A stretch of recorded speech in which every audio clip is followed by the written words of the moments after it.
രാജ്യങ്ങളിലൊക്കെ നമ്മൾ കോർപ്പറേറ്റ് കമ്പനികളിൽ ജോലി ചെയ്യുന്നവരുടെ അന്വേഷിച്ചാൽ അറിയാൻ പറ്റും. അവരുടെ ഓഡിറ്റിംഗ് നടത്തുന്നത് മിക്കവാറും അല്ലെങ്കിൽ അണ്ടർസ്റ്റാൻഡിങ്ങിനെ പിന്നെ കാര്യമായിട്ട് പരിചയപ്പെടേണ്ടത് ബിഗ് 4 ഓഡിറ്റിംഗ് കമ്പനീസ് എന്ന് പറയുന്ന 4 കമ്പനികളുണ്ട്. ഏതൊക്കെയാണെന്ന് വെച്ചാൽ KPMG, ഡെലോയിറ്റ്, പിന്നെ ഒരു കൂപ്പർ എന്ന് പറഞ്ഞിട്ട് ഒരു കമ്പനി ഉണ്ട്, പിന്നെ EY. ഇങ്ങനെ 4 മെയിൻ ബിഗ് 4 കമ്പനീസ് ആണ് ഓഡിറ്റിംഗ് ഫീൽഡിൽ അറിയപ്പെട്ട കമ്പനികൾ. ഇതിലെ ഒരു പ്രധാനപ്പെട്ട കമ്പനിയാണ് ഏൺസ്റ്റ് ആൻഡ് യങ്. ഇതിന് മിഡിൽ ഈസ്റ്റ്, നോർത്ത് ആഫ്രിക്ക പോലത്തെ അറബ് രാജ്യങ്ങളിൽ നല്ല സജീവമായ സാന്നിധ്യമുണ്ട്. അതിൻ്റെ ഗവൺമെന്റ് പ്രൊജക്റ്റുകളൊക്കെ ഒരുപാട് ചെയ്യുന്ന കമ്പനിയാണ് EY. പിന്നെ ഇപ്പോൾ ഏകദേശം 2-3 ലക്ഷത്തോളം എംപ്ലോയീസ് നിലവിലുണ്ട്. ഇന്ത്യയിൽ മാത്രം 40,000-ഓളം എംപ്ലോയീസ് ഉണ്ട്. പിന്നെ ഇയർലി ടേൺ ഓവർ ഏകദേശം $40 ബില്യൺ വരുന്നുണ്ട്. പിന്നെ ഇതിന്റെ main service area, core service area എന്ന് പറയുന്നത് മെയിനായിട്ട് ടാക്സുമായി ബന്ധപ്പെട്ട സാധനങ്ങൾ, ടാക്സ്, ഓഡിറ്റ്. അപ്പൊ അഷുറൻസ് എന്ന് പറയുന്നതിന്റെ ഒരു മെയിൻ ഒരു അംബർല ടേം, അതിലാണ് ഓഡിറ്റിംഗ് വരുന്നത്, അക്കൗണ്ടൻസി, സർവീസ് അഡ്വൈസറി വരുന്നത്. ഓഡിറ്റിംഗ് ഒക്കെ അതിന്റെ കീഴിലാണ് വരുന്നത്. അപ്പോൾ നമ്മൾ CA, CS, CWA ഇതൊക്കെ ഉള്ള ആളുകളെയാണ് അവർ കാര്യമായിട്ട് റിക്രൂട്ട് ചെയ്യുക. അത് വേണമല്ലോ ഓഡിറ്റിങ്ങിന്. അതാണ് കോർ സർവീസുകൾ. ഞങ്ങളൊക്കെ സപ്പോർട്ട് ചെയ്യുന്നത് ഈ കോർ സർവീസിന് കൊടുക്കുന്ന സപ്പോർട്ട് സർവീസുകൾ, അതിലാണ് നമുക്ക് വരുന്നത്. അപ്പോ പിന്നെ ടാക്സുമായി ബന്ധപ്പെട്ട അഡ്വൈസറി കാര്യങ്ങളൊക്കെ കൊടുക്കാറുണ്ട്. കൺസൾട്ടിങ് സർവീസ് ആണ് ഇതിൽ.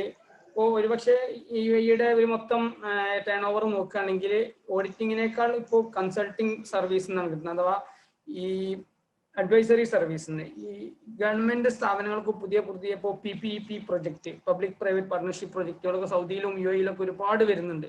എല്ലാം പ്രൈവറ്റൈസേഷൻ നടന്നുകൊണ്ടിരിക്കുകയാണല്ലോ. ഇപ്പോൾ സൗദിയിൽ ഇപ്പോൾ വാറ്റ് ഈടെ ഇൻട്രൊഡ്യൂസ് ചെയ്തു, 5% ആയിരുന്നു, ഇപ്പോൾ അത് 15% ആക്കി.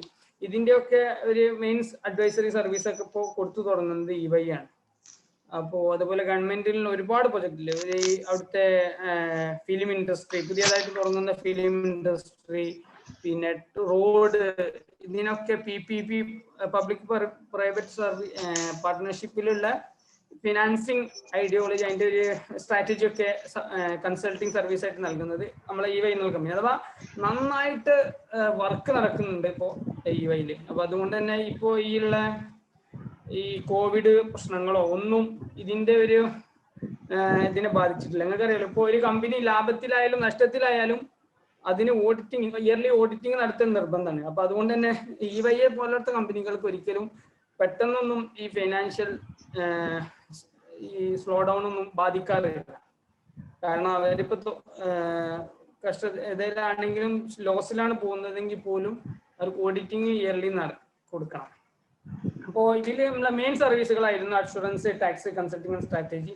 പിന്നെയുള്ള സപ്പോർട്ട് സർവീസുകളാണ് കാര്യമായിട്ട് ട്രാൻസ്ലേഷൻ, പിന്നെ സപ്പോർട്ട്, പിന്നെ എക്സിക്യൂട്ടീവ് അസിസ്റ്റന്റ് എന്ന് പറയും.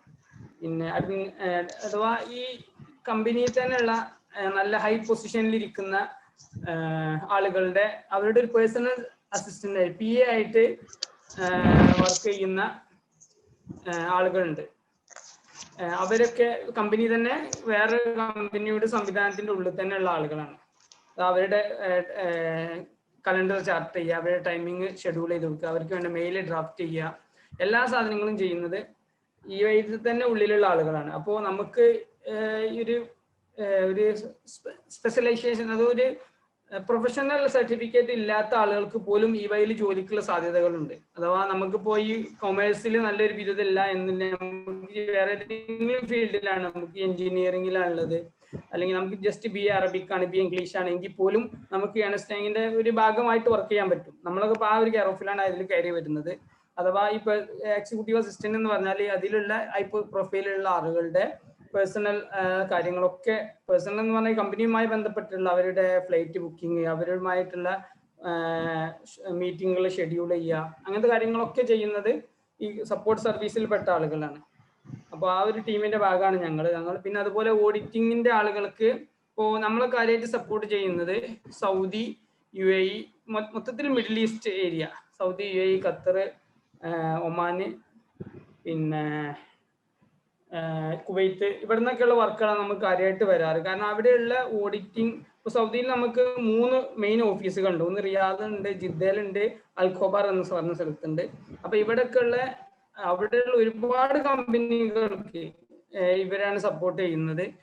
അപ്പോൾ ആ ഓഫീസിൽ നിന്നുള്ള ഓഡിറ്റേഴ്സ് മിക്കവാറും അറബി അറിയാത്തവരായിരിക്കും. പക്ഷെ ഇപ്പോൾ സൗദിയുടെയും UAE ഒരു ബേസിക് റൂൾ എന്ന് പറഞ്ഞാൽ എല്ലാ ഡോക്യുമെന്റും അറബിയിലായിരിക്കണം എന്നുള്ളതാണ്.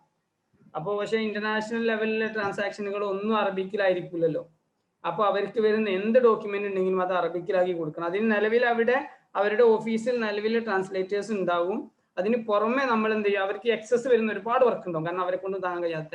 അപ്പോൾ അത് നമുക്ക് ഇങ്ങോട്ട് കൊച്ചി, ഡൽഹിയിലൊക്കെ ഞങ്ങളുടെ ഓഫീസ് ഉണ്ട്. അതിന് ഞങ്ങൾ UAE തന്നെ വേറൊരു ഫ്രാഞ്ചൈസ് എടുക്കുക എന്നൊക്കെ പറയില്ല, അതുപോലുള്ള ഒരു സംവിധാനമാണ് ഈ കൊച്ചിയിലെയും ഡൽഹിയിലെയൊക്കെ ഒരു UAE ഒരു ബ്രാഞ്ച്. അതിന്റെ പേര് EYGDS എന്നാണ്, EY ഗ്ലോബൽ സർവീസസ്. അപ്പോൾ അതിന്റെ ഭാഗമായിട്ടാണ് ഞങ്ങൾ വർക്ക് ചെയ്യുന്നത്. അപ്പോൾ അവിടെ UAE മെയിൻ കോർ സർവീസുകൾക്ക് വേണ്ട സപ്പോർട്ടുകളൊക്കെ ഇത്തരത്തിലുള്ള ഓഫീസുകൾക്ക് ഔട്ട്സോഴ്സ് ചെയ്യും.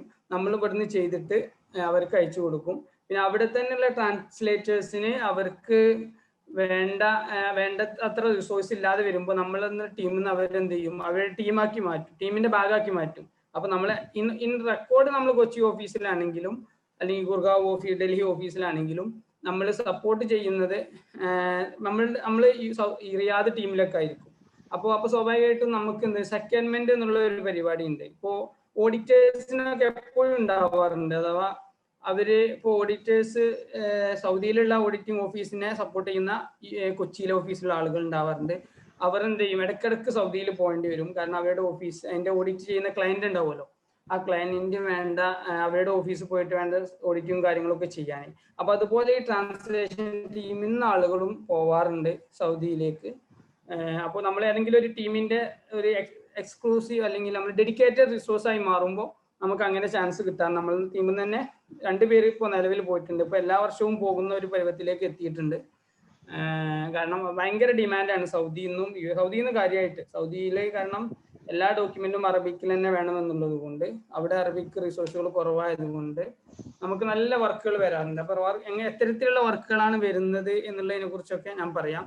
അപ്പോൾ എനിക്ക് തോന്നുന്നത് നമ്മൾ ഇതിലെ കോർ സർവീസിൽ വർക്ക് ചെയ്യാൻ പറ്റിയ നമ്മളൊരു ഓഡിയൻസ്, എനിക്കറിയില്ല, കോർ സർവീസിൽ വർക്ക് ചെയ്യാൻ പറ്റിയ ആളുകൾ, എഡ്യൂക്കേഷൻ ബാക്ക്ഗ്രൗണ്ടുള്ള ആളുകൾ ഉണ്ടാവല്ലേ, നമുക്കൊന്ന് ചോദിക്കാൻ പറ്റും ആരെങ്കിലും.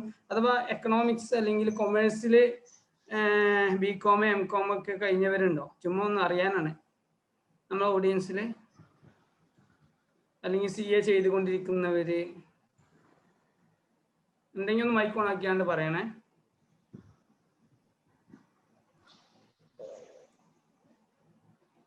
ഓക്കെ. അപ്പൊ ഓക്കെ, 2 പേര് എന്തായാലും ഉണ്ട്. 3 BCom. ഓക്കെ. അപ്പൊ BCom MCom ഒക്കെ ഓക്കെ. അപ്പൊ അവർക്കൊക്കെ നല്ല സാധ്യതയാണ്. MBA-കാർക്കും പിന്നെ HR ഫീൽഡിൽ അവിടെ MBA ഫിനാൻസ് ഒക്കെ ചെയ്യുന്നവർക്ക് ചാൻസ് ഉണ്ടാവാറുണ്ട്. അപ്പൊ നമുക്ക് ഒരുപാട് പേരുണ്ട്. അപ്പോ അവിടെ നമ്മൾ ഈ കോർ സർവീസിൽ അവിടെ UAE-ലൊക്കെ എപ്പോഴും ഓപ്പണിംഗ് വരാറുണ്ട്. പിന്നെ BCom ഒക്കെ ചെയ്തുകൊണ്ടിരിക്കുന്ന അല്ലെങ്കിൽ CA ഇന്റർമീഡിയറ്റ് ഒക്കെ പാസ്സായവർക്ക് ഇന്റേൺഷിപ്പ് UAE കൊടുക്കുന്നുണ്ട്. കൊച്ചിയിലുണ്ട്. UAE-ക്ക് ഇപ്പോൾ കേരളത്തിൽ 2 സ്ഥലത്ത് ഓഫീസുണ്ട്, കൊച്ചിയുണ്ട്, ട്രിവാൻഡ്രം ഉണ്ട്. ഇൻഫോ പാർക്കും ഉണ്ട്, ടെക്നോ പാർക്കിലും ഉണ്ട്. ഇനി കോഴിക്കോട് ഒന്ന് വരുന്നുണ്ട് എന്ന് കേൾക്കുന്നുണ്ട്, എന്തായെന്ന് അറിയില്ല. പിന്നെ അപ്പോൾ അതിൽ കോർ ആയിട്ടുള്ള സർവീസുകളിലേക്ക് എത്തിപ്പെട്ട കാരണം ഒരുപാട് സാധ്യതകൾ, ഓഡിറ്റിംഗ് നല്ലൊരു എക്സ്പോഷർ ആയിരിക്കും. കാരണം Big 4 കമ്പനീസ് നിങ്ങൾ അടിച്ചു നോക്കിയാൽ തന്നെ കാണാൻ പറ്റും. നല്ലൊരു വർക്ക് കൾച്ചറാണ് അതിലുള്ളത്. അപ്പോൾ അതിലേക്ക് എങ്ങനെയെങ്കിലും എത്തിപ്പെടാൻ പറ്റിയാൽ അതിന് ഒരു കോമൺ ലിങ്ക് ഉണ്ട്, how we higher in India എന്നൊക്കെ പറഞ്ഞിട്ട് EYയുടെ ഒരു ലിങ്ക് കിട്ടും, ഗൂഗിളിൽ അടിച്ചു നോക്കി. അതിൽ നമ്മൾ സെർച്ച് ചെയ്ത് നമ്മളെ പ്രൊഫൈലിനനുസരിച്ച് സെർച്ച് ചെയ്ത് കഴിഞ്ഞാൽ നമുക്ക് നമ്മളുടെ കാര്യങ്ങൾ അപേക്ഷിക്കാം. അതിനേക്കാൾ നല്ലത് നിങ്ങൾക്ക് അവിടെയുള്ള വർക്ക് ചെയ്യുന്ന ആരെങ്കിലും ഒരാൾക്ക് നിങ്ങളുടെ CV കൊടുത്താൽ മതി. എന്നാലുള്ള മെച്ചം എന്താ വെച്ചാൽ നിങ്ങളെ റെഫർ ചെയ്തതിൻ്റെ റെഫറൽ ബോണസ് നിങ്ങൾ റെഫർ ചെയ്ത ആൾക്ക് കിട്ടും. അത് എല്ലാ കമ്പനിയിലും ഉണ്ടാവും, ആമസോണിലും വിപ്രോയിലൊക്കെ ഉണ്ടാവും എന്നാണ് മനസ്സിലാക്കുന്നത്. അപ്പോ അങ്ങനെ ചെയ്താൽ മതി. BCom ഒക്കെ അല്ലെങ്കിൽ ഒരു CA ചെയ്തുകൊണ്ടിരിക്കുന്ന ആളുകൾക്ക് നല്ലൊരു എക്സ്പീരിയൻസ് ആയിരിക്കും. പിന്നെ ഞാൻ പറഞ്ഞു വന്നത് നമ്മളിപ്പോൾ കാര്യമായിട്ട് സപ്പോർട്ട് ചെയ്യുന്നത് അറബിക്. ഇനി പൊതുവെ അറബിക്കിനുള്ള സാധ്യത, പിന്നെ പ്രത്യേകം പറയേണ്ടത് അറബിക് ബാക്ക്ഗ്രൗണ്ടുള്ള അല്ലെങ്കിൽ അറബിക്കിൽ എന്തെങ്കിലും സർട്ടിഫിക്കേഷൻ ഒക്കെ ഉള്ള ബികോം ഉള്ള ആളുകൾക്ക് എന്തായാലും പെട്ടെന്ന് ഒരു പ്രിഫറൻസ് ഉണ്ട്. കാരണം അവർക്ക് അവരിപ്പോൾ കാര്യമായിട്ട് ലാക്ക് ചെയ്യുന്നത് ഈ സാധനമാണ്, അറബിക് ബാക്ക്ഗ്രൗണ്ടോട് കൂടിയുള്ള ഓഡിറ്റേഴ്സിനെ. അപ്പൊ എന്തായാലും നല്ലൊരു പ്രോസ്പെക്ട്സ് ഉണ്ട് അവിടെ കിട്ടാൻ. അപ്പൊ അത് നിങ്ങൾക്ക് വേറെ ഏതും ഓപ്ഷൻ ഇല്ലെങ്കിൽ നമ്മളെ ഏൽപ്പിച്ചാൽ മതി. എൻ്റെ കൂടെ നമ്മൾ തന്നെ സർക്കിളിലുള്ള അബ്ദുൽ ഷുക്കൂർ സിദ്ദീഖ് നിങ്ങൾ അറിയായിരിക്കും, അവരും ഉണ്ട്. പിന്നെ വേറെ 2-3 പേര് ഇപ്പോൾ നമ്മളുടെ ടീമിലുണ്ട് അവിടെ. അപ്പോൾ ഞങ്ങൾക്ക് ആർക്കെങ്കിലും അയച്ചു തന്നാൽ ഞങ്ങൾ അവരിലൊരു പോർട്ടൽ ഉണ്ട് ഈവയുടെ, അതിലേക്ക് നമ്മൾ അപ്ലോഡ് ചെയ്താൽ മതി. അപ്പോൾ അതിനനുസരിച്ച് അവരുടെ റിക്വയർമെന്റ് അനുസരിച്ച് അത് സോർട്ട് ചെയ്തിട്ട് നിങ്ങളെ ബന്ധപ്പെടും. അപ്പോൾ ഇനി അതിൽ കാര്യമായിട്ട് വരുന്ന വർക്കുകളുടെ ഒരു സ്വഭാവം, എൻ്റെ സ്പെസിഫിക്കലി ഞാൻ റിലേറ്റഡ് ആയിട്ടുള്ള സാധനങ്ങൾ ഞാൻ കുറച്ച് സാമ്പിൾ കാണിക്കാം. എൻ്റെ സ്ക്രീൻ കാണുന്നുണ്ടല്ലോ അല്ലേ? നമുക്ക് ഈ ട്രാൻസ്ലേഷൻ അറബിക് പ്രോസസ്സിന്റെ ഒരു സ്വഭാവം നമുക്കറിയാം. ഈ മറ്റുള്ള ഫേസ്ബുക്ക് മറ്റുള്ള കമ്പനികളിലൊക്കെ ഈ അറബിക് പ്രോസസ്സിൽ ഞാൻ മനസ്സിലാക്കിയെടുത്തോളം അത്ര ചലഞ്ചിങ് അല്ല എന്നാണ് തോന്നുന്നത്. എൻ്റെ ഒരു പുറത്തുള്ള അനുഭവമാണ്, എനിക്ക് അതിൻ്റെ ഉള്ളിലത്തെ അനുഭവം അറിയില്ല. അഥവാ അതിന്റെ ഒരു മാക്സിമം ട്രാൻസ്ലേഷൻ ആണെങ്കിൽ പോലും അതിന്റെ ഒരു മാക്സിമം സ്വഭാവത്തിലുള്ള സാധനങ്ങൾ ഉണ്ടാവാറില്ല. പക്ഷെ ഇതുപോലുള്ള സാധനങ്ങൾ നമുക്ക് അതിന്റെ മാക്സിമത്തിലുള്ള സാധനങ്ങളാണ് വരാറ്. അഥവാ എക്സാക്ട് അവിടുത്തെ ടാക്സ് അതോറിറ്റിയുടെ ലെറ്റർ ഉണ്ടാവും, അത് അവർക്ക് കൊടുക്കാനുള്ള ലെറ്റർ ഉണ്ടാവും, അവിടുന്ന് വന്ന ലെറ്റർ ഉണ്ടാവും. അവർക്ക് കൊടുക്കാനുള്ളത് നമ്മൾ അറബിയിൽ നിന്ന് ഇംഗ്ലീഷിലേക്ക് ആക്കും, അവിടുന്ന് ഇങ്ങോട്ട് വരുന്നത് അവർക്ക് കൊടുക്കാനുള്ളത് ഇംഗ്ലീഷിൽ നിന്ന് അറബിയിലേക്ക് ആക്കും, അവിടുന്ന് വരുന്നത് അറബിയിൽ നിന്ന് ഇംഗ്ലീഷിലേക്ക് ആക്കും. എന്നാലേ അത് ഈ ഓഡിറ്റേഴ്സിന് ഇത് മനസ്സിലാവുള്ളൂ, എന്നിട്ടാണ് അല്ലെങ്കിൽ അഡ്വൈസ് കൊടുക്കുന്ന ആളുകൾക്ക് ഇത് മനസ്സിലാവുള്ളൂ. അപ്പോൾ അവരത് നമ്മൾ ട്രാൻസ്ലേറ്റ് ചെയ്ത് ബേസ് ചെയ്തിട്ടാണ് അതിന് റിപ്ലൈ കൊടുക്കുന്നതും ഒക്കെ. അപ്പോൾ അങ്ങനത്തെ ഡോക്യുമെന്റ് ആണ് കാര്യമായിട്ട് വരാം. 2-3 സാമ്പിൾ ഞാൻ കാണിക്കാം. എൻ്റെ സ്ക്രീൻ കാണുന്നുണ്ടാവും എന്ന് വിചാരിക്കുന്നു. ഇത് ഒരു സാമ്പിൾ ആണ്. ഇത് ഇപ്പോൾ അവിടുത്തെ അമാൻ ലിജാനി ദൊരിബിയ, general secretariat of tax committee. ഇത് അവിടുത്തെ ആ സ്ക്രീൻ കാണുന്നില്ല കേട്ടോ, നമ്മളിപ്പോ കണ്ടോണ്ടിരിക്കണ മറ്റേ ഇതാണ് പിപിടി ആണ്. വരും ഞാൻ സോറി ഞാൻ സ്ക്രീൻ അല്ല,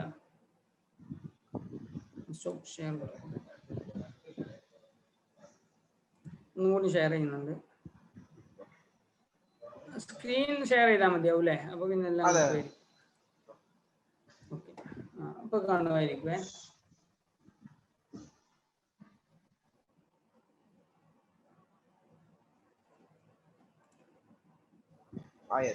കാണുന്നുണ്ടല്ലോ അല്ലേ ഇപ്പോ? ഓക്കെ.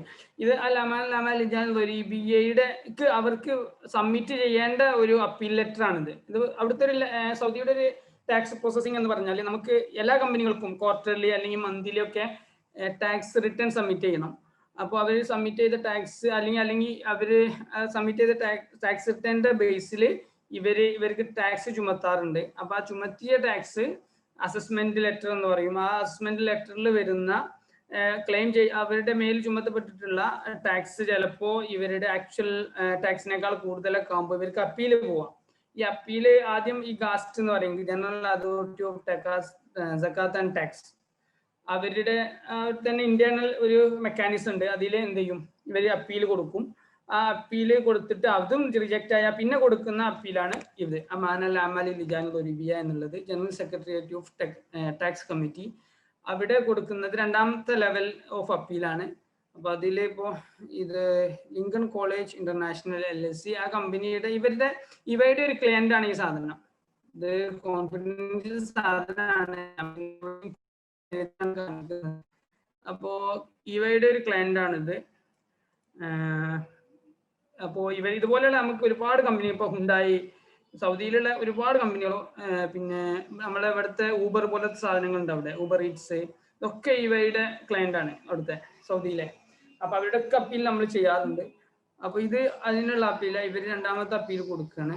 അപ്പൊ ഇത്തരത്തിലുള്ള ഡോക്യുമെന്റ് ആയിരിക്കും നമുക്ക് ഉണ്ടാവുക. ഇതൊരു സാമ്പിള്. ഇതാണ് ആ അസസ്മെന്റിലുള്ള ഒരു sample. Additional VAT liability for taxing operation and maintenance services ഫീ.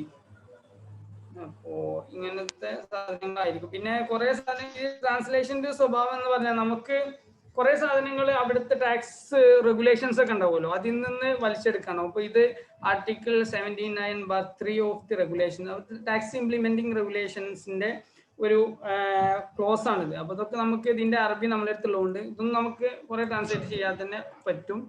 പിന്നെ ഇതിന്റെ ഒരു മെച്ച സ്വഭാവം എന്താ വെച്ചാല് നമുക്ക് ഗൂഗിൾ ട്രാൻസ്ലേഷൻ ഒക്കെ നന്നായിട്ട് ഡിപ്പെൻഡ് ചെയ്യാം. ഗൂഗിൾ ട്രാൻസ്ലേഷൻ ഒക്കെ ഇപ്പൊ നന്നായിട്ട് അഡ്വാൻസ് ആയിട്ടുണ്ട്. എന്നിരുന്നാലും നമ്മള് ഭാഷ രണ്ടും നല്ല കഴിവുള്ളവർക്ക് തന്നെ ഇതിൽ എന്തെങ്കിലും ചെയ്യാൻ പറ്റുള്ളൂ. നമുക്ക് എല്ലാ ടൂൾസും ഉപയോഗിച്ച് ടൂൾസ് ഉപയോഗിക്കണമെങ്കിൽ രണ്ട് ഭാഷ നല്ല തറോ അറിവ് വേണം. ആ ഒരു പ്രശ്നമേ ഇതിലുള്ളൂ. ഭാഷ കയ്യിലുണ്ടായിരിക്കുക, എന്നാൽ നമുക്ക് നന്നായിട്ട് പെർഫോം ചെയ്യാം. ഭാഷ ഇല്ലെങ്കിൽ നമുക്ക് ഏത് ടൂൾ ഉണ്ടായിട്ടും കാര്യമില്ല. കാരണം നമ്മൾ ടൂളിൽ ഇട്ടത് ശരിയാണോ തെറ്റാണോ എങ്കിലും നോക്കാൻ നമുക്ക് കഴിയണം. അതിനുള്ള ഒരു ഭാഷ നമുക്ക് ഉണ്ടാവണം. അതിന് എക്സ്പീരിയൻസ് ഇതിൽ നന്നായിട്ട് കുറച്ച് സാമ്പിളുകൾ ചെയ്യുക. ആദ്യം ഭാഷ രണ്ടിന്റെയും നല്ല തുറവാക്കുക, അതിനുശേഷം കുറച്ച് സാമ്പിളുകൾ ചെയ്യുക. എന്നിട്ട് നേരെ കമ്പനികളിലേക്ക് വന്നാൽ തന്നെ ഫസ്റ്റ് നമുക്ക് അവിടെ സീനിയേഴ്സ് ഉണ്ടാകുമ്പോൾ അവർ നമ്മളെ നന്നായിട്ട് ഗൈഡ് ചെയ്യും. അത് കഴിഞ്ഞ ഒരു 6 മാസം കൊണ്ട് നമ്മൾ we will accustomed to this system and technologies. അപ്പൊ അതുകൊണ്ട് നമുക്ക് പിന്നീട് ഒരു ചലഞ്ചിങ്ങേ ആവില്ല. പിന്നെ ഇത് ചെയ്ത് കഴിഞ്ഞാൽ EY-യുടെ കുറച്ച് ഡോക്യുമെന്റ് നിങ്ങൾ ചെയ്ത് കഴിഞ്ഞാൽ പിന്നെ ട്രാൻസ്ലേഷൻ ഫീൽഡിലുള്ള ഒരു സാധനം നിങ്ങൾക്ക് ഒരു ചലഞ്ചിങ്ങേ ആവില്ല. കാരണം അത്രയും കോംപ്ലക്സ് സാധനങ്ങൾ നമുക്ക് വരാറുണ്ട്. അപ്പൊ നമ്മൾ ഈ കോർട്ടിന്റെ അപ്പീലുകൾ, കോർട്ടിന്റെ റൂളിങ്സ്, വെർഡിക്ട്സ്, ആ സാധനങ്ങളൊക്കെ നമുക്ക് ഈസി ആയിട്ട് ചെയ്യാൻ പറ്റും. പിന്നെ വേറൊരു സാമ്പിൾ നോക്കട്ടെ. ആകാശ് ലെറ്റർ, ഇത് വേറെ ലെറ്ററിന്റെ അതും ഇംഗ്ലീഷിലേക്കാണ്. ഇനി അറബിയിലേക്കുള്ളൊന്ന് ഞാനിപ്പോൾ എടുക്കാം.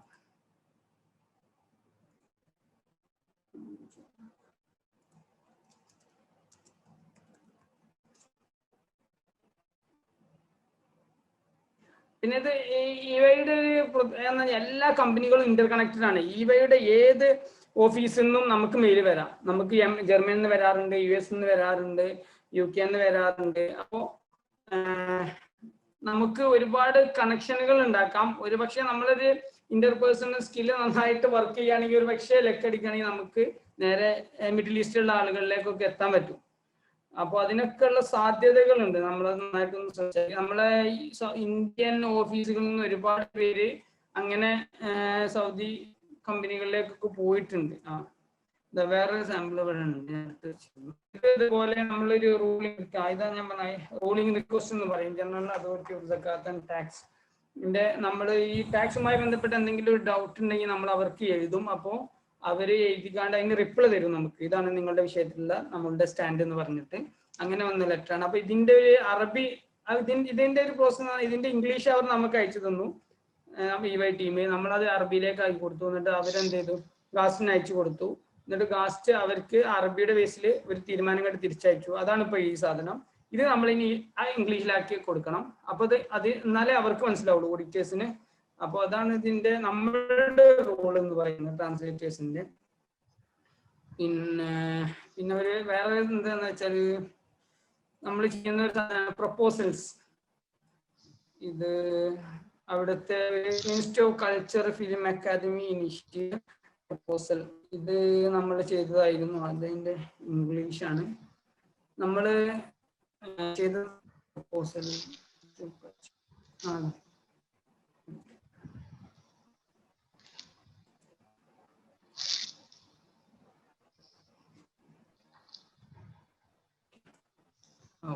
ഏതായിരുന്നാലും ഇതാണിപ്പോ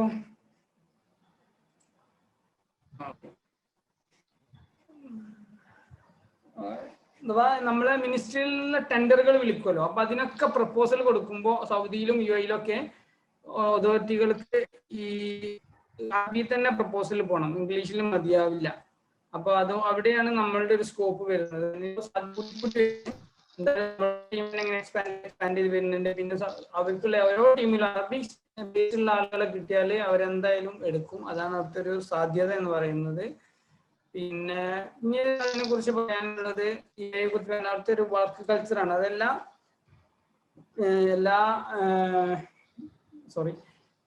എല്ലാ കോർപ്പറേറ്റുകളിലും ഉള്ള ഒരു വർക്ക് കൾച്ചർ തന്നെയാണ് എന്നാണ് ഞാൻ മനസ്സിലാക്കുന്നത്. എന്തായാലും നല്ല ഫ്ലെക്സിബിൾ ആണ് ഞങ്ങളുടെ പ്രോസസ്സ്. എല്ലാ പ്രോസസ്സും എങ്ങനെയാ അറിയില്ല. നമ്മൾ ട്രാൻസ്ലേഷൻ പ്രോസസ്സിന്റെ സുഖം എന്ന് പറഞ്ഞാൽ നമ്മൾ ഒരു വർക്ക് നമുക്ക് വരും, നമുക്ക് ഡയറക്റ്റ് ആയിട്ടായിരിക്കും വരിക.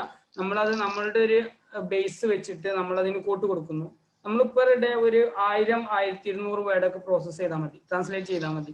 അപ്പൊ നമുക്കൊരു 5000 വേർഡുള്ള ഡോക്യുമെന്റ് വന്നാൽ നമ്മളൊരു 5 ദിവസം വേണമെന്ന് പറഞ്ഞിട്ട് കോട്ട് കൊടുക്കുന്നു. പിന്നെ നമ്മൾ 5ാമത്തെ ദിവസം ആ പറയുന്ന സമയത്ത് ഡെലിവർ ചെയ്താൽ മതി. അതിന്റെ ഇടയിൽ എന്ത് സംഭവിച്ചാലും കമ്പനിക്കൊന്നും ഒരു വിഷയമില്ല. നമ്മളിപ്പോ ഓൺലൈനിൽ നമ്മളുടെ സൗകര്യം ചെയ്ത സമയത്ത് നമുക്ക് എന്തെങ്കിലും ഉച്ചക്ക് പരിപാടി ഉണ്ടെങ്കിൽ തലേന്ന് രാത്രി തീർത്തു വെച്ചാൽ മതി. അല്ലെങ്കിൽ നമുക്ക് 2 ദിവസം ബ്രേക്ക് എടുത്തിട്ട് 3 ദിവസം 4 ദിവസം നന്നായിട്ട് കുറച്ച് കൂടുതൽ വർക്ക് ചെയ്യാം. അപ്പൊ അങ്ങനെയൊക്കെയുള്ള ചില വർക്കുകളൊക്കെ നമുക്ക് 3 ആഴ്ച കിട്ടിയ ഒരാഴ്ച കൊണ്ട് തീർക്കാൻ പറ്റും. ബാക്കി 2 ആഴ്ച നമുക്ക് സിസ്റ്റം ജസ്റ്റ് ഓൺ ആക്കി വെക്കണം, പക്ഷെ നമുക്ക് നല്ല ഒഴിവ് കിട്ടും. അപ്പോൾ നമ്മളെ ബാക്ക്ഗ്രൗണ്ടിലുള്ള ആളുകൾക്കൊക്കെ നല്ല സാധ്യതകളാണ്. അഥവാ ദർസ് അങ്ങനത്തെ നമ്മളുടെ ഒരു സ്വഭാവം വെച്ചിട്ടോ. പിന്നെ വേറെ ഒന്ന് പറഞ്ഞ സെക്കൻഡ്മെന്റ് എന്നാണ്, അഥവാ നമ്മളെ ടീമിന് നമ്മൾ ഏതെങ്കിലും ടീമിന്റെ ഭാഗമായി കഴിഞ്ഞാൽ ആ ടീമിന്റെ ലൊക്കേഷനിൽ റിയാദിലേക്ക് പോകുന്നവരുണ്ട്. അപ്പൊ അവിടെ പോയിട്ട് പ്രത്യേകിച്ച് ഓഡിറ്റിങ്ങിലൊക്കെ ഉള്ളവർക്ക് ഇടയ്ക്കിടയ്ക്ക് അവരുടെ ക്ലയന്റിന്റെ ലൊക്കേഷനിൽ പോകേണ്ടി വരാറുണ്ട്. പിന്നെ നല്ല ഇൻസെന്റീവുകൾ കിട്ടാറുണ്ട് വർക്കിനനുസരിച്ച്. സാലറി നിങ്ങൾക്ക് ഒരു നമ്മളുടെ സപ്പോർട്ട് സർവീസ് ആണ്, അതിന് നമുക്കൊരു 50യുടെ റൗണ്ടില് സ്റ്റാർട്ടിങ്ങിൽ പ്രതീക്ഷിക്കാം. പിന്നെ ഇതിന്റെ കോഴ്സ് സർവീസുകളിലൊക്കെ ഇന്റേൺഷിപ്പ് ആയിട്ട് പോകുമ്പോൾ എന്തായാലും കുറച്ച് കിട്ടുള്ളൂ. 2 വർഷത്തെ എക്സ്പീരിയൻസ് അല്ലെങ്കിൽ 3 വർഷത്തെ എക്സ്പീരിയൻസ് കഴിഞ്ഞിട്ട് നമ്മൾ ഓഡിറ്റിങ്ങിന്റെ ടീമിലൊക്കെ ആയി പോവുകയാണെങ്കിൽ നല്ല ഇത് വരാറുണ്ട്.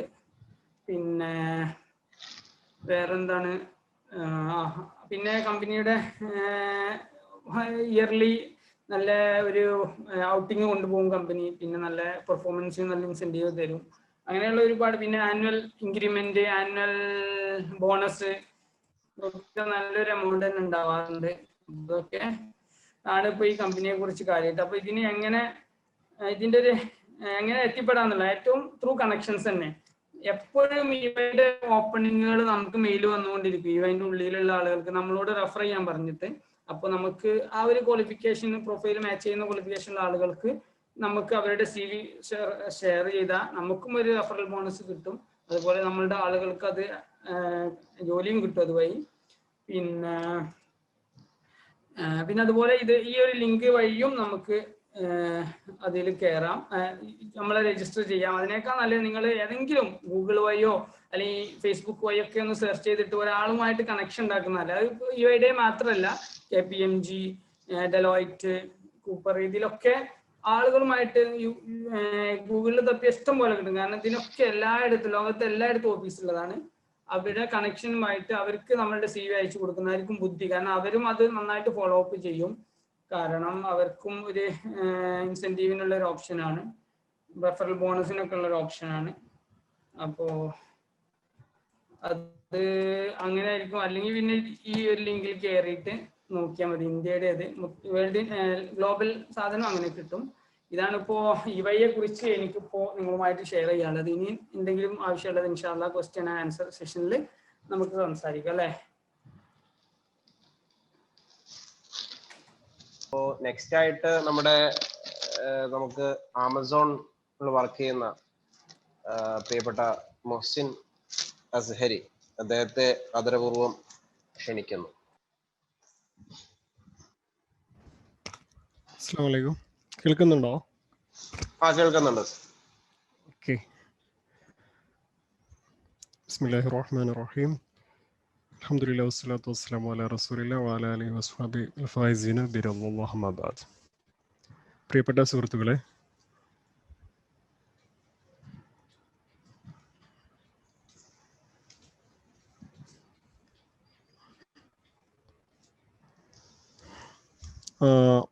ആമസോണിനെ പറ്റി പരിചയപ്പെടുത്തേണ്ടതില്ല.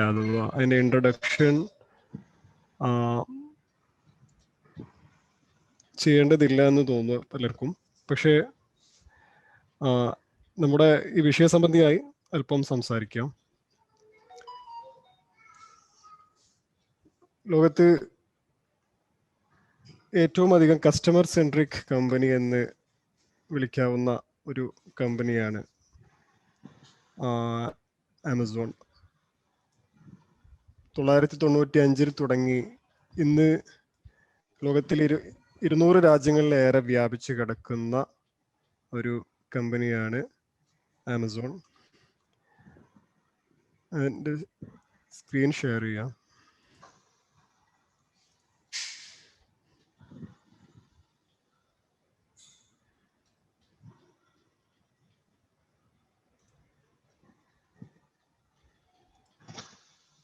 കാണുന്നുണ്ടോ? യെസ്. ഓക്കെ. ഇവരുടെ മോട്ടോ തന്നെ എർത്തിലെ മോസ്റ്റസ്റ്റ് കസ്റ്റമർ സെൻട്രിക് കമ്പനി ആവുക എന്നുള്ളതാണ്. 995 അമേരിക്കൻ ബിസിനസ്സുകാരനായ ജെഫ് ബിസോസ് ആണ് ആമസോൺ സ്ഥാപിക്കുന്നത്. അദ്ദേഹം ഒരു പുസ്തക കച്ചവടക്കാരനായിരുന്നു. അപ്പോൾ അദ്ദേഹത്തിന്റെ ഷോറൂമുകളിലെ പുസ്തകങ്ങൾ കുറെ കെട്ടിക്കിടന്നപ്പോൾ ഇതെങ്ങനെ ഓൺലൈൻ വഴി വിൽപ്പന നടത്താമെന്നതിനെ പറ്റി അദ്ദേഹം ആലോചിക്കുകയും അങ്ങനെ അദ്ദേഹം തൻ്റെ കൂട്ടുകാരോട് ഈ ഒരു ആശയം പങ്കുവച്ചപ്പോൾ അതിലെ 99% പേരും അദ്ദേഹത്തെ കളിയാക്കാനുണ്ടായത്. കാരണം അന്ന് ഇന്റർനെറ്റ് എന്നത് അത്ര പരിചിതമല്ലാത്ത ഒരു കാലമായിരുന്നു. അപ്പോൾ അതിൽ നിക്ഷേപിച്ചാൽ, ഇൻവെസ്റ്റ് ചെയ്താൽ അത്ര പ്രോഫിറ്റബിൾ ആയിരിക്കില്ല എന്നവർ പലരും കണക്ക് കൂട്ടുകയും ജെഫ് ബിസോസിനെ പിന്തള്ളുകയും ഉണ്ടായി. എന്നാൽ അദ്ദേഹത്തിന്റെ ഒരു സുഹൃത്ത് മാത്രമാണ് ഇതിൽ തുടക്കത്തിൽ പങ്കാളിയായത്. ബ്രയാൻ എന്നാണ് ആ സുഹൃത്തിന്റെ പേര്. അങ്ങനെ ഇവരും ആദ്യം ആമസോൺ ബുക്സ് എന്നുള്ള ഒരു കമ്പനിയാണ് തുടങ്ങിയത്. അഥവാ പുസ്തക കച്ചവടം, അദ്ദേഹത്തിന്റെ പുസ്തക ലോകത്തെമ്പാടും വ്യാപിപ്പിക്കുക, വിൽപ്പന നടത്തുക എന്നതായിരുന്നു തുടക്കത്തിൽ അദ്ദേഹത്തിന്റെ ലക്ഷ്യം. അങ്ങനെ 995 ജൂൺ 5 ആദ്യമായിട്ട് അവര് വിൽപ്പന നടത്തുകയും പിന്നീട് വളരെ ദ്രുതഗതിയിൽ തന്നെ ലോകത്താകമാനം അവർ വ്യത്യസ്ത സബ്സിഡിയറികളിലൂടെ മറ്റു വിൽപ്പനകളിലേക്കൊക്കെ, അഥവാ മറ്റു ലോകത്തിലെ തന്നെ എല്ലാ ചരക്കുകളും എല്ലാ സർവീസുകളും ലഭ്യമാക്കുക എന്നതാണ് ആമസോണിന്റെ ലക്ഷ്യം. ഇന്ന് ആമസോൺ മാർക്കറ്റ് പ്ലേസ്, ഓരോ രാജ്യത്തെയും അവര് market place, global market place എന്ന് വിളിക്കുക. ഇപ്പോൾ മൊത്തം 20-ലധികം രാജ്യങ്ങളിൽ മാർക്കറ്റ് പ്ലേസ് എന്ന് നിൽക്കുന്നുണ്ട്. അഥവാ ആ രാജ്യങ്ങളിൽ അവരുടെ ഓഫീസുകളും മറ്റും ഉണ്ട് എന്നർത്ഥം. നേരെ മറിച്ച് ഒരു രാജ്യത്തെ ആളിപ്പോൾ ഉദാഹരണം ഒരു ഇന്ത്യക്കാരന് അമേരിക്കൻ മാർക്കറ്റ് പ്ലേസിൽ സെല്ലർ ആവാം. അതുപോലെ ഒരു ഇന്ത്യക്കാരന് UAE മാർക്കറ്റ് പ്ലേസിൽ സെല്ലർ ആവാം. അതുകൊണ്ട് തന്നെ ലോകത്തിലെ 200 രാജ്യങ്ങളിലധികമുള്ള സെല്ലേഴ്സ് വ്യത്യസ്ത ഈ 20+ മാർക്കറ്റ് പ്ലേസുകളിൽ സെല്ലേഴ്സ് ആയിട്ട് അല്ലെങ്കിൽ കമ്പനികളായിട്ട് അവര് ആമസോണിലെ ബിസിനസ് തുടങ്ങിയിട്ടുണ്ട്. പിന്നെ ഈ ആമസോൺ ഓൺലൈൻ വ്യാപാരം മാത്രമല്ല അവർക്കുള്ളത്. എണ്ണമറ്റ സബ്സിഡിയറീസ്, പിന്നെ ആമസോൺ പ്രൈം പോലെ, പിന്നെ ആമസോൺ കിൻഡിൽ ബുക്സ് പലർക്കും അറിയാം. അതുപോലെ അലക്സ, ഡാറ്റ സർവീസസ്, പിന്നെ തുടങ്ങി ധാരാളം സബ്സിഡിയറീസ് അവർക്കുണ്ട്. ഇന്ന് ലോകത്തിലെ തന്നെ 11 ലക്ഷത്തിലധികം എംപ്ലോയീസ് വർക്ക് ചെയ്യുന്നത്, അഥവാ ലോകത്തിന്റെ എല്ലാ രാജ്യത്തുമുള്ള എംപ്ലോയീസ് വർക്ക് ചെയ്യുന്ന ഒരു കമ്പനിയാണ് ആമസോൺ. പിന്നെ 20+ മാർക്കറ്റ് പ്ലേസ് ഉണ്ട്, USA, കാനഡ, മെക്സിക്കോ. പിന്നെ നമ്മുടെ മിഡിൽ ഈസ്റ്റിൽ ഇപ്പോ UAE, സൗദി, ഇവിടെയാണ് ഇപ്പോൾ ആമസോൺ ലോഞ്ച് ചെയ്തിട്ടുള്ളത്. നേരത്തെ മിഡിൽ ഈസ്റ്റിൽ ഉണ്ടായിരുന്ന Souq.com ആമസോൺ ഏറ്റെടുക്കുകയായിരുന്നു ചെയ്തത്. ഇനി ഈജിപ്തിലും തുടങ്ങേണ്ട കാര്യങ്ങൾ അതിന് അണ്ടർവേ നടന്നുകൊണ്ടിരിക്കുന്നു. നമ്മൾ പ്രധാനമായിട്ടും അറബി അല്ലെങ്കിൽ മറ്റു ഭാഷ റിലേറ്റഡ് ആയിട്ടുള്ള ജോലികൾക്ക് ധാരാളം സാധ്യതകൾ ഉള്ള ഒരു കമ്പനിയാണ് ആമസോൺ. കാരണം കസ്റ്റമേഴ്സ് ആണല്ലോ ആമസോണിന്റെ മുഖ്യം. അപ്പോൾ ആമസോണിനെ സംബന്ധിച്ചിടത്തോളം സെല്ലേഴ്സും ആ കമ്പനിയുടെ കസ്റ്റമേഴ്സ് ആണ്. അതുകൊണ്ട് അവർക്ക് അവരെ ഏറ്റവും സന്തോഷിപ്പിക്കുക എന്നതാണ് ആമസോണിന്റെ ലക്ഷ്യം, സെല്ലേഴ്സിനെയും അതുപോലെ കസ്റ്റമേഴ്സിനെയും. ആമസോണെ സംബന്ധിച്ചിടത്തോളം രണ്ടുപേരും കസ്റ്റമേഴ്സ് ആണ്. അപ്പോൾ ആ അർത്ഥത്തിൽ അവരെ സന്തോഷിപ്പിക്കാൻ എന്തെല്ലാം ചെയ്യാൻ കഴിയുന്നുവോ അതിനെല്ലാം ആമസോൺ നേരത്തെ വെൽ റിസർച്ച്ഡ് ആയിട്ടുള്ള കാര്യങ്ങൾ അവര് ചെയ്യും. പിന്നെ സബ്സിഡിയറികൾ ENN.com, abibooks.com, books Amazon.com service, പിന്നെ എയർ ആമസോൺ, ബുക്സ് ആമസോൺ, ധാരാളം സബ്സിഡിയറികൾ ഇതുപോലെ ഉണ്ട്. നിങ്ങൾക്ക് പലർക്കും അറിയാൻ കഴിയും. ഇപ്പോൾ ആമസോൺ പ്രൈം ഒക്കെ ഇന്ന് വ്യാപകമായിട്ട് ഉപയോഗിച്ചുകൊണ്ടിരിക്കുന്ന വൺ ഓഫ് ദി സബ്സിഡിയറീസ് ആണ്. പിന്നെ ആമസോണിൽ ഇതിനകം 40 ലക്ഷത്തോളം സെല്ലേഴ്സ് അല്ലെങ്കിൽ കമ്പനികൾ രജിസ്റ്റർ ചെയ്തിട്ടുണ്ട്. ഇപ്പോൾ ഒരു സെല്ലർ ആവാൻ, ഇന്ത്യയിൽ ഒരു സെല്ലർ ആവാൻ പിന്നെ നമ്മുടെ സാധാരണ GST നമ്പറും അതുപോലെ പാൻ കാർഡ് അല്ലെങ്കിൽ ആധാർ ഇത് മതിയായിരിക്കും. പുറമെ കുറച്ച് ആമസോണിന്റെ പോളിസികൾ പാലിക്കുക എന്നതാണ് ഒരു സെല്ലർ ആവാനുള്ള മുഖ്യം. ഇനി ആമസോണിലെ വർക്ക് കൾച്ചറിനെ പറ്റി, അല്ലെങ്കിൽ ആമസോണ് ഏതൊരു കമ്പനിക്കും അതിൻ്റെതായ വിഷനും അതുപോലെ ഒബ്ജക്റ്റീവ്സും എല്ലാം ഉണ്ടായിരിക്കും. എന്നാൽ ആമസോണിനെ സംബന്ധിച്ചിടത്തോളം അവർക്ക് ലേണിംഗ് ആണ് വളരെ പ്രധാനം. അതുകൊണ്ട് തന്നെ ആമസോൺ പിന്നെ ഓഫീസുകൾ അല്ലെങ്കിൽ പിന്നെ അതിൻ്റെ ഹെഡ് ക്വാർട്ടേഴ്സ് എല്ലാം ക്യാമ്പസസ് എന്നാണ് അറിയപ്പെടുക. അപ്പോൾ വൺ ഓഫ് ദി ലാർജസ്റ്റ്, ആമസോണിന്റെ ഏറ്റവും ലാർജസ്റ്റ് ആയിട്ടുള്ള ക്യാമ്പസ് അരിസോണ USA അത് കഴിഞ്ഞാൽ ഏറ്റവും വലിയ ക്യാമ്പസ് ഹൈദരാബാദിലാണ്. അഥവാ ഔട്ട്സൈഡ് USA ഏറ്റവും വലിയ ക്യാമ്പസ് ഹൈദരാബാദിലാണ്. ഞാനിപ്പോൾ ഇവിടെ ഹൈദരാബാദിലെ ഈ ക്യാമ്പസിലാണ് വർക്ക് ചെയ്യുന്നത്. ഹൈദരാബാദിൽ തന്നെ അവർക്ക് 4ലധികം ക്യാമ്പസുകളുണ്ട്. ഈ ആമസോണിന്റെ ഓൺ ക്യാമ്പസിൽ ഒഴിച്ച് അതിന് പുറമെ മറ്റു ബിൽഡിങ്ങുകളിലും ആമസോണ് വർക്ക് ചെയ്യുന്നുണ്ട്. അങ്ങനെ ഇത് പ്രധാനമായിട്ടും പറയുന്നത് ആമസോണിന്റെ പിന്നെ ആമസോണിന്റെ സ്വന്തം വർക്കുകൾ നടക്കുന്ന കാര്യങ്ങളാണ്. പുറമെ അവർക്ക് ഫുൾഫിൽമെന്റ് സെന്റേഴ്സ്, പിന്നെ ഇത്തരം സെന്ററുകളും വേറെയുണ്ട്.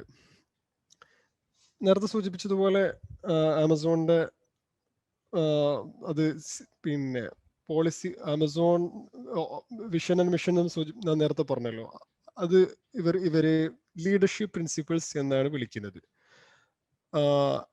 ആമസോണിന്റെ vision to be earth most customer centric company എന്നതാണ് നേരത്തെ നമ്മൾ പറഞ്ഞു. ഇനി അവർ ഒരു എംപ്ലോയിനെ ഹയർ ചെയ്യുമ്പോൾ, അല്ലെങ്കിൽ അവരുടെ day to day business work ചെയ്യുന്നത് എങ്ങനെ എന്നെല്ലാം എങ്ങനെ അതിന്റെ ആധാരം എന്താണെന്ന് ചോദിച്ചാൽ ഈ 14 ലീഡർഷിപ്പ് പ്രിൻസിപ്പിൾസ് ആണ് മുഖ്യം. കാരണം അവരുടെ എല്ലാ കാര്യങ്ങളിലും, ഈവൻ എംപ്ലോയി ഹയറിങ് അല്ലെങ്കിൽ ഒരു എംപ്ലോയി ട്രാൻസ്ഫർ, പിന്നെ അവരുടെ ഒരു കമ്പനി റെപ്രസെൻറ്റേറ്റീവുമായി സംസാരിക്കുമ്പോൾ, അല്ലെങ്കിൽ അവരുടെ ഒരു കസ്റ്റമറുമായിട്ട് ഡീൽ ചെയ്യുമ്പോൾ എല്ലാം അവർ ആധാരമാക്കാറുള്ളത് ഈ 14 വെൽ റിസർച്ച്ഡ് കണ്ടന്റുകളെയാണ്. കാരണം അതാണ് ആമസോണിന് മുഖ്യം. അപ്പോൾ ഞാൻ ഇത് വളരെ ഊന്നി പറയാൻ കാരണം, ഇപ്പൊ ആമസോണിൽ ആരെങ്കിലും ജോയിൻ ചെയ്യാൻ ഉദ്ദേശിക്കുന്നെങ്കിൽ അവരുടെ പ്രൊഫഷണൽ സ്കിൽസിന് പുറമെ ആമസോണിന്റെ 14 ലീഡർഷിപ്പ് പ്രിൻസിപ്പിൾസ് ഞാൻ ഒന്ന് ചുരുക്കി പറയാം. അത് ഗൂഗിൾ അടിച്ചാൽ കിട്ടും. കാരണം വളരെ ആമസോണിൽ ജോയിൻ ചെയ്യാത്തവർ പോലും പൊതുവെ ലീഡർഷിപ്പ് വർക്ക്ഷോപ്പുകളൊക്കെ നടത്തുന്നവർ ആമസോണിന്റെ ഈ 14 ലീഡർഷിപ്പ് പ്രിൻസിപ്പിൾസിനെ പിന്നെ പരാമർശിക്കാറുണ്ട് പലപ്പോഴും. ഏറ്റവും പ്രധാനപ്പെട്ടത് കസ്റ്റമർ ഒബ്സഷൻ തന്നെയാണ്. സാധാരണ ബിസിനസ് ടോക്കുകളിലൊക്കെ വരാറുണ്ട് ഈ ആമസോണിന്റെ ലീഡർഷിപ്പ് പ്രിൻസിപ്പിൾസ്. അതിൽ ഏറ്റവും പ്രധാനപ്പെട്ട കസ്റ്റമർ ഒബ്സഷൻ തന്നെയാണ്. അവർ അത് വിശദീകരിക്കുന്നത് leaders start with the customer and work backwards. അഥവാ കസ്റ്റമറിന്റെ നിലവാരത്തിലേക്ക് താഴുക, കസ്റ്റമറിന്റെ ബുദ്ധിയോട് കൂടി ചിന്തിക്കുക എന്നതാണ് ഇത് ഉദ്ദേശിക്കുന്നത്. പിന്നെ ഓണർഷിപ്പ്, ലീഡേഴ്സ് ആർ ഓണേഴ്സ് എന്നതാണ് മുഖ്യം. കാരണം അവർ ലോങ് ടേം ആയിട്ടും അതുപോലെ ഷോർട്ട് ടേം വാല്യൂസ് റിസൾട്ട് ചെയ്യുന്ന ലോങ് ടേം വാല്യൂസിന് വേണ്ടി സാക്രിഫൈസ് ചെയ്യുന്നവരുമായിരിക്കും. പിന്നെ എൻ്റെ കമ്പനിക്ക് വേണ്ടി വർക്ക് ചെയ്യുന്നവരും പിന്നെ അവരുടെ സ്വന്തം ടീമിനപ്പുറം ദീർഘദൃഷ്ടിയുള്ളവരുമായിരിക്കും. അവരൊരിക്കലും ദാറ്റ്സ് നോട്ട് മൈ ജോബ് എന്ന് അവരൊരിക്കലും പറയില്ല. കാരണം അതുകൂടി നമ്മുടെ ഐ വിൽ ഓൺ ഇറ്റ് എന്ന ഒരു മൈൻഡ് സെറ്റോട് കൂടിയായിരിക്കും അവർ വർക്ക് ചെയ്യുക. മറ്റൊന്ന് invent and simplify.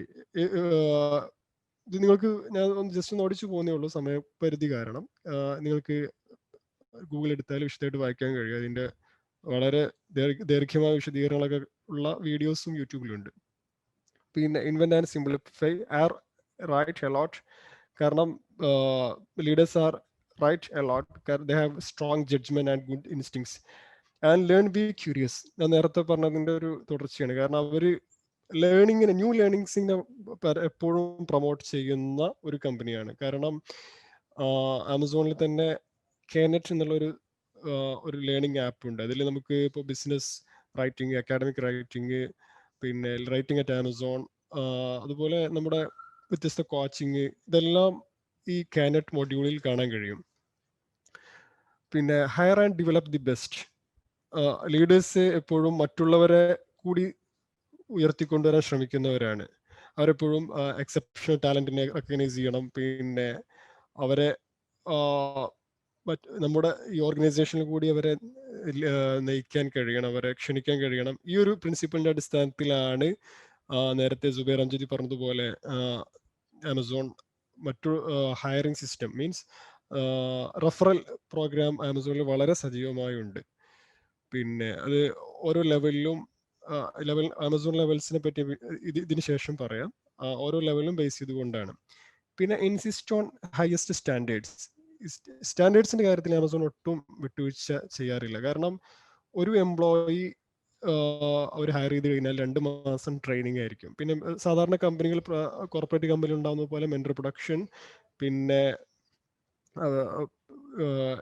New joining, അങ്ങനെ വ്യത്യസ്ത സെഷനുകളായിട്ട് ഒരു എംപ്ലോയിനെ ആ ഒരു പ്രോസസ്സിലേക്ക് അഡാപ്റ്റ് ചെയ്യാൻ എന്തെല്ലാം ചെയ്യാൻ കഴിയുന്നുവോ അതെല്ലാം ചെയ്യാൻ ആമസോൺ വ്യത്യസ്ത പിന്നെ സ്കിൽ സെറ്റുകളുള്ള ആളുകളുണ്ട്.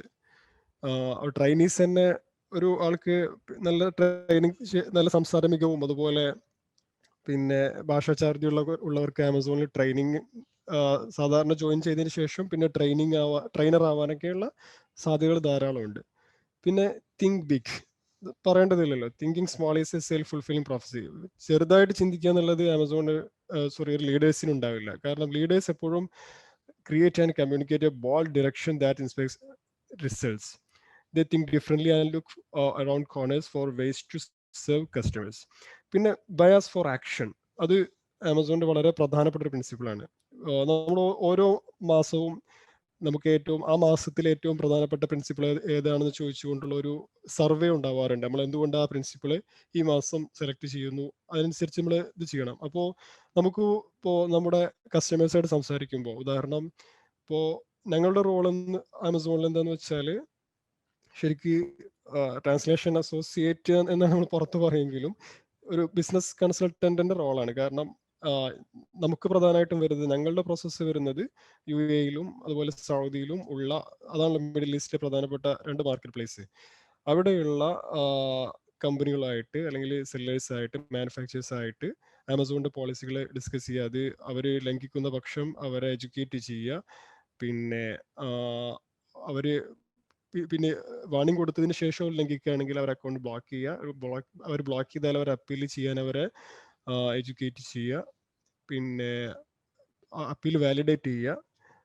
ഇത്തരം കാര്യങ്ങളൊക്കെയാണ്. പിന്നെ നേരത്തെ ബ്ലോക്ക് ചെയ്ത അക്കൗണ്ടുകൾ റീഇൻസ്റ്റേറ്റ് ചെയ്യാൻ അവരെ സഹായിക്കുക. ഇത്തരം കാര്യങ്ങളൊക്കെയാണ് പിന്നെ ഞങ്ങളുടെ റോളിൽ വരുന്നത്.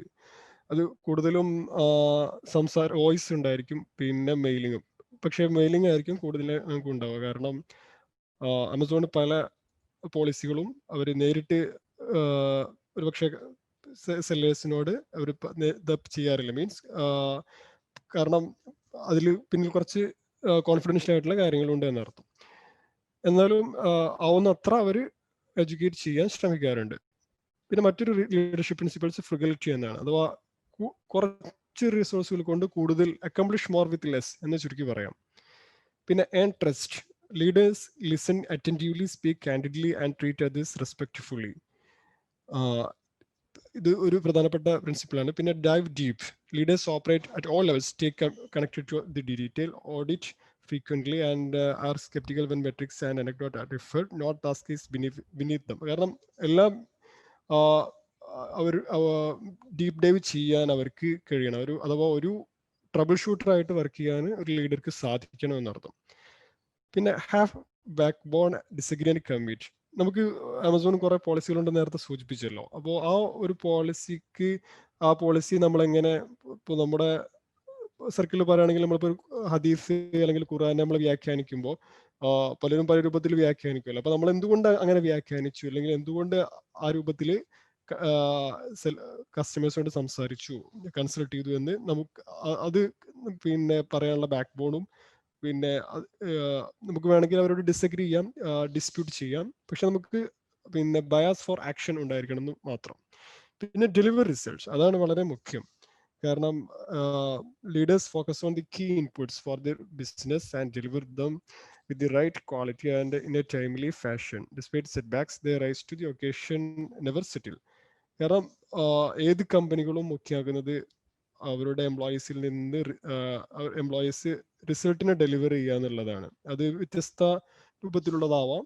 അപ്പോൾ ഒരു ലീഡർ അത്തരം കീ ഇൻപുട്സിലാണ് ഫോക്കസ് ചെയ്യേണ്ടത് എന്നർത്ഥം. പിന്നെ ഇനി ആമസോണിലേക്ക് എങ്ങനെ ഒരു ജോലിക്ക് അപ്ലൈ ചെയ്യുക, അല്ലെങ്കിൽ എങ്ങനെ പിന്നെ ഇന്റർവ്യൂ അറ്റൻഡ് ചെയ്യുമ്പോൾ ശ്രദ്ധിക്കേണ്ട കാര്യങ്ങൾ, പിന്നെ ഭാഷാപരമായ ജോലിക്കുള്ള സാധ്യതകളിൽ, ഇതെല്ലാം ഇതിനെപ്പറ്റി ഒന്ന് ഹ്രസ്വമായിട്ട് വിശദീകരിക്കാം. നേരത്തെ സൂചിപ്പിച്ചതുപോലെ ആമസോണിന്റെ ഗ്ലോബൽ മാർക്കറ്റ് പ്ലേസുകളുടെ എണ്ണം 20 ആണ്. അറ്റ് പ്രസന്റ് 20 ആണ്. അവരുടെ ഏറ്റവും പുതിയ മാർക്കറ്റ് പ്ലേസ് സ്വീഡൻ ആണ്, യൂറോപ്പിൽ. അതിന് മുമ്പ് സൗദി അറേബ്യ ആണ്. സൗദി കഴിഞ്ഞ ജൂൺ 17 ലോഞ്ച് ചെയ്തത്. ഇനി വരാൻ നെക്സ്റ്റ് മാർക്കറ്റ് പ്ലേസ് ഈജിപ്ത് ആണ്. പിന്നെ അപ്പോൾ ഈ 20 മാർക്കറ്റ് പ്ലേസും അറിയാലോ, വ്യത്യസ്ത ഭാഷകളിലുള്ള അല്ലെങ്കിൽ വ്യത്യസ്ത ദേശക്കാരായ വ്യത്യസ്ത സ്വഭാവത്തിലുള്ള കസ്റ്റമേഴ്സ് ആണ്. അതുകൊണ്ട് തന്നെ ഭാഷാ സംബന്ധിയായ ജോലികൾക്ക് ധാരാളം സാധ്യതകൾ, ഹ്യൂജ് പൊട്ടൻഷ്യലാണ് ആമസോണിലുള്ളത്. അത് ഈ അറബി അതിൽ മുഖ്യമായിട്ടുള്ള ഒരു ഭാഷയാണ്. പിന്നെ ചൈനീസ് ഉണ്ട്, ജർമ്മൻ, സ്പാനിഷ്, ഇറ്റാലിക്, ഇതെല്ലാം ഉണ്ട്.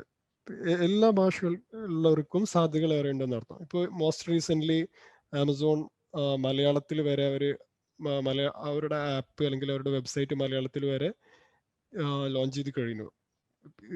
ഇന്ത്യയിൽ ഹിന്ദിയും തെലുങ്കും പിന്നെ തമിഴും കഴിഞ്ഞാൽ മറാത്തിയും ഉണ്ട്. അത് കഴിഞ്ഞപ്പോൾ മലയാളത്തിൽ കൂടി വന്നു കഴിഞ്ഞു. അതുകൊണ്ട് തന്നെ ഈ അടുത്തൊരു കുറെ മലയാളം സ്പെഷ്യലിസ്റ്റ്, മലയാളം ലാംഗ്വേജ് എക്സ്പേർട്ടുകളെ ഹയർ ചെയ്തിരുന്നു. പിന്നെ അപ്പോൾ ചുരുക്കി പറയുകയാണെങ്കിൽ ഭാഷാ സംബന്ധിയായ സ്കിൽ സെറ്റുകൾ, അതുപോലെ പിന്നെ നേരത്തെ സുബൈർ ഉസ്താദ് സൂചിപ്പിച്ചതുപോലെ ഓഡിറ്റിംഗ് സംബന്ധമായിട്ടുള്ള, മറ്റൊരർത്ഥത്തിൽ ഡാറ്റ അനാലിറ്റിക്സ്, അത് പിന്നെ MBA, BCom, പിന്നെ ഈ ഏറ്റവും പുതിയ ടെക്നോളജിയായ AI, ഇതിൻ്റെ എല്ലാം സാധ്യതകൾ ആമസോണിലുണ്ട്. ഇപ്പോൾ ഏത് ഒരു കോർപ്പറേറ്റ് കമ്പനികളിലും ജോലി കിട്ടാൻ മിനിമം യോഗ്യത ഗ്രാജുവേഷൻ ആണെന്ന് എല്ലാവർക്കും അറിയാലോ. അപ്പോൾ പിന്നെ ആ ഒരു അർത്ഥത്തിൽ ഏത് ഉദാഹരണം ഇപ്പോൾ ലാംഗ്വേജ് സ്കിൽസ് ആണെങ്കിൽ നമ്മുടെ മുത്തബോൽ കോളേജുകളിൽ നിന്നുള്ള ഡിഗ്രിയും അവർ പരിഗണിക്കും.